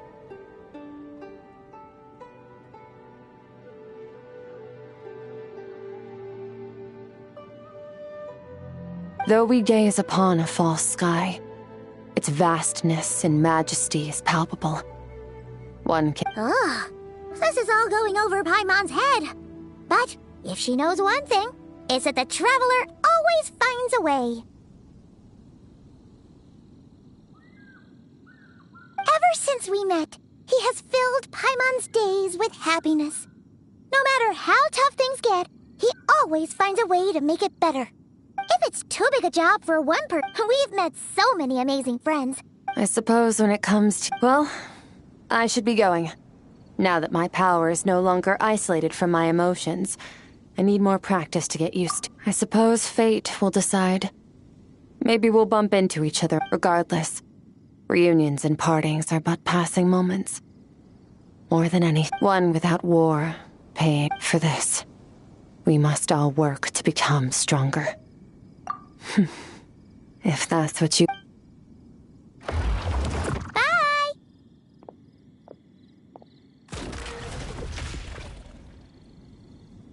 Is it just Paimon, or is she being nicer than before?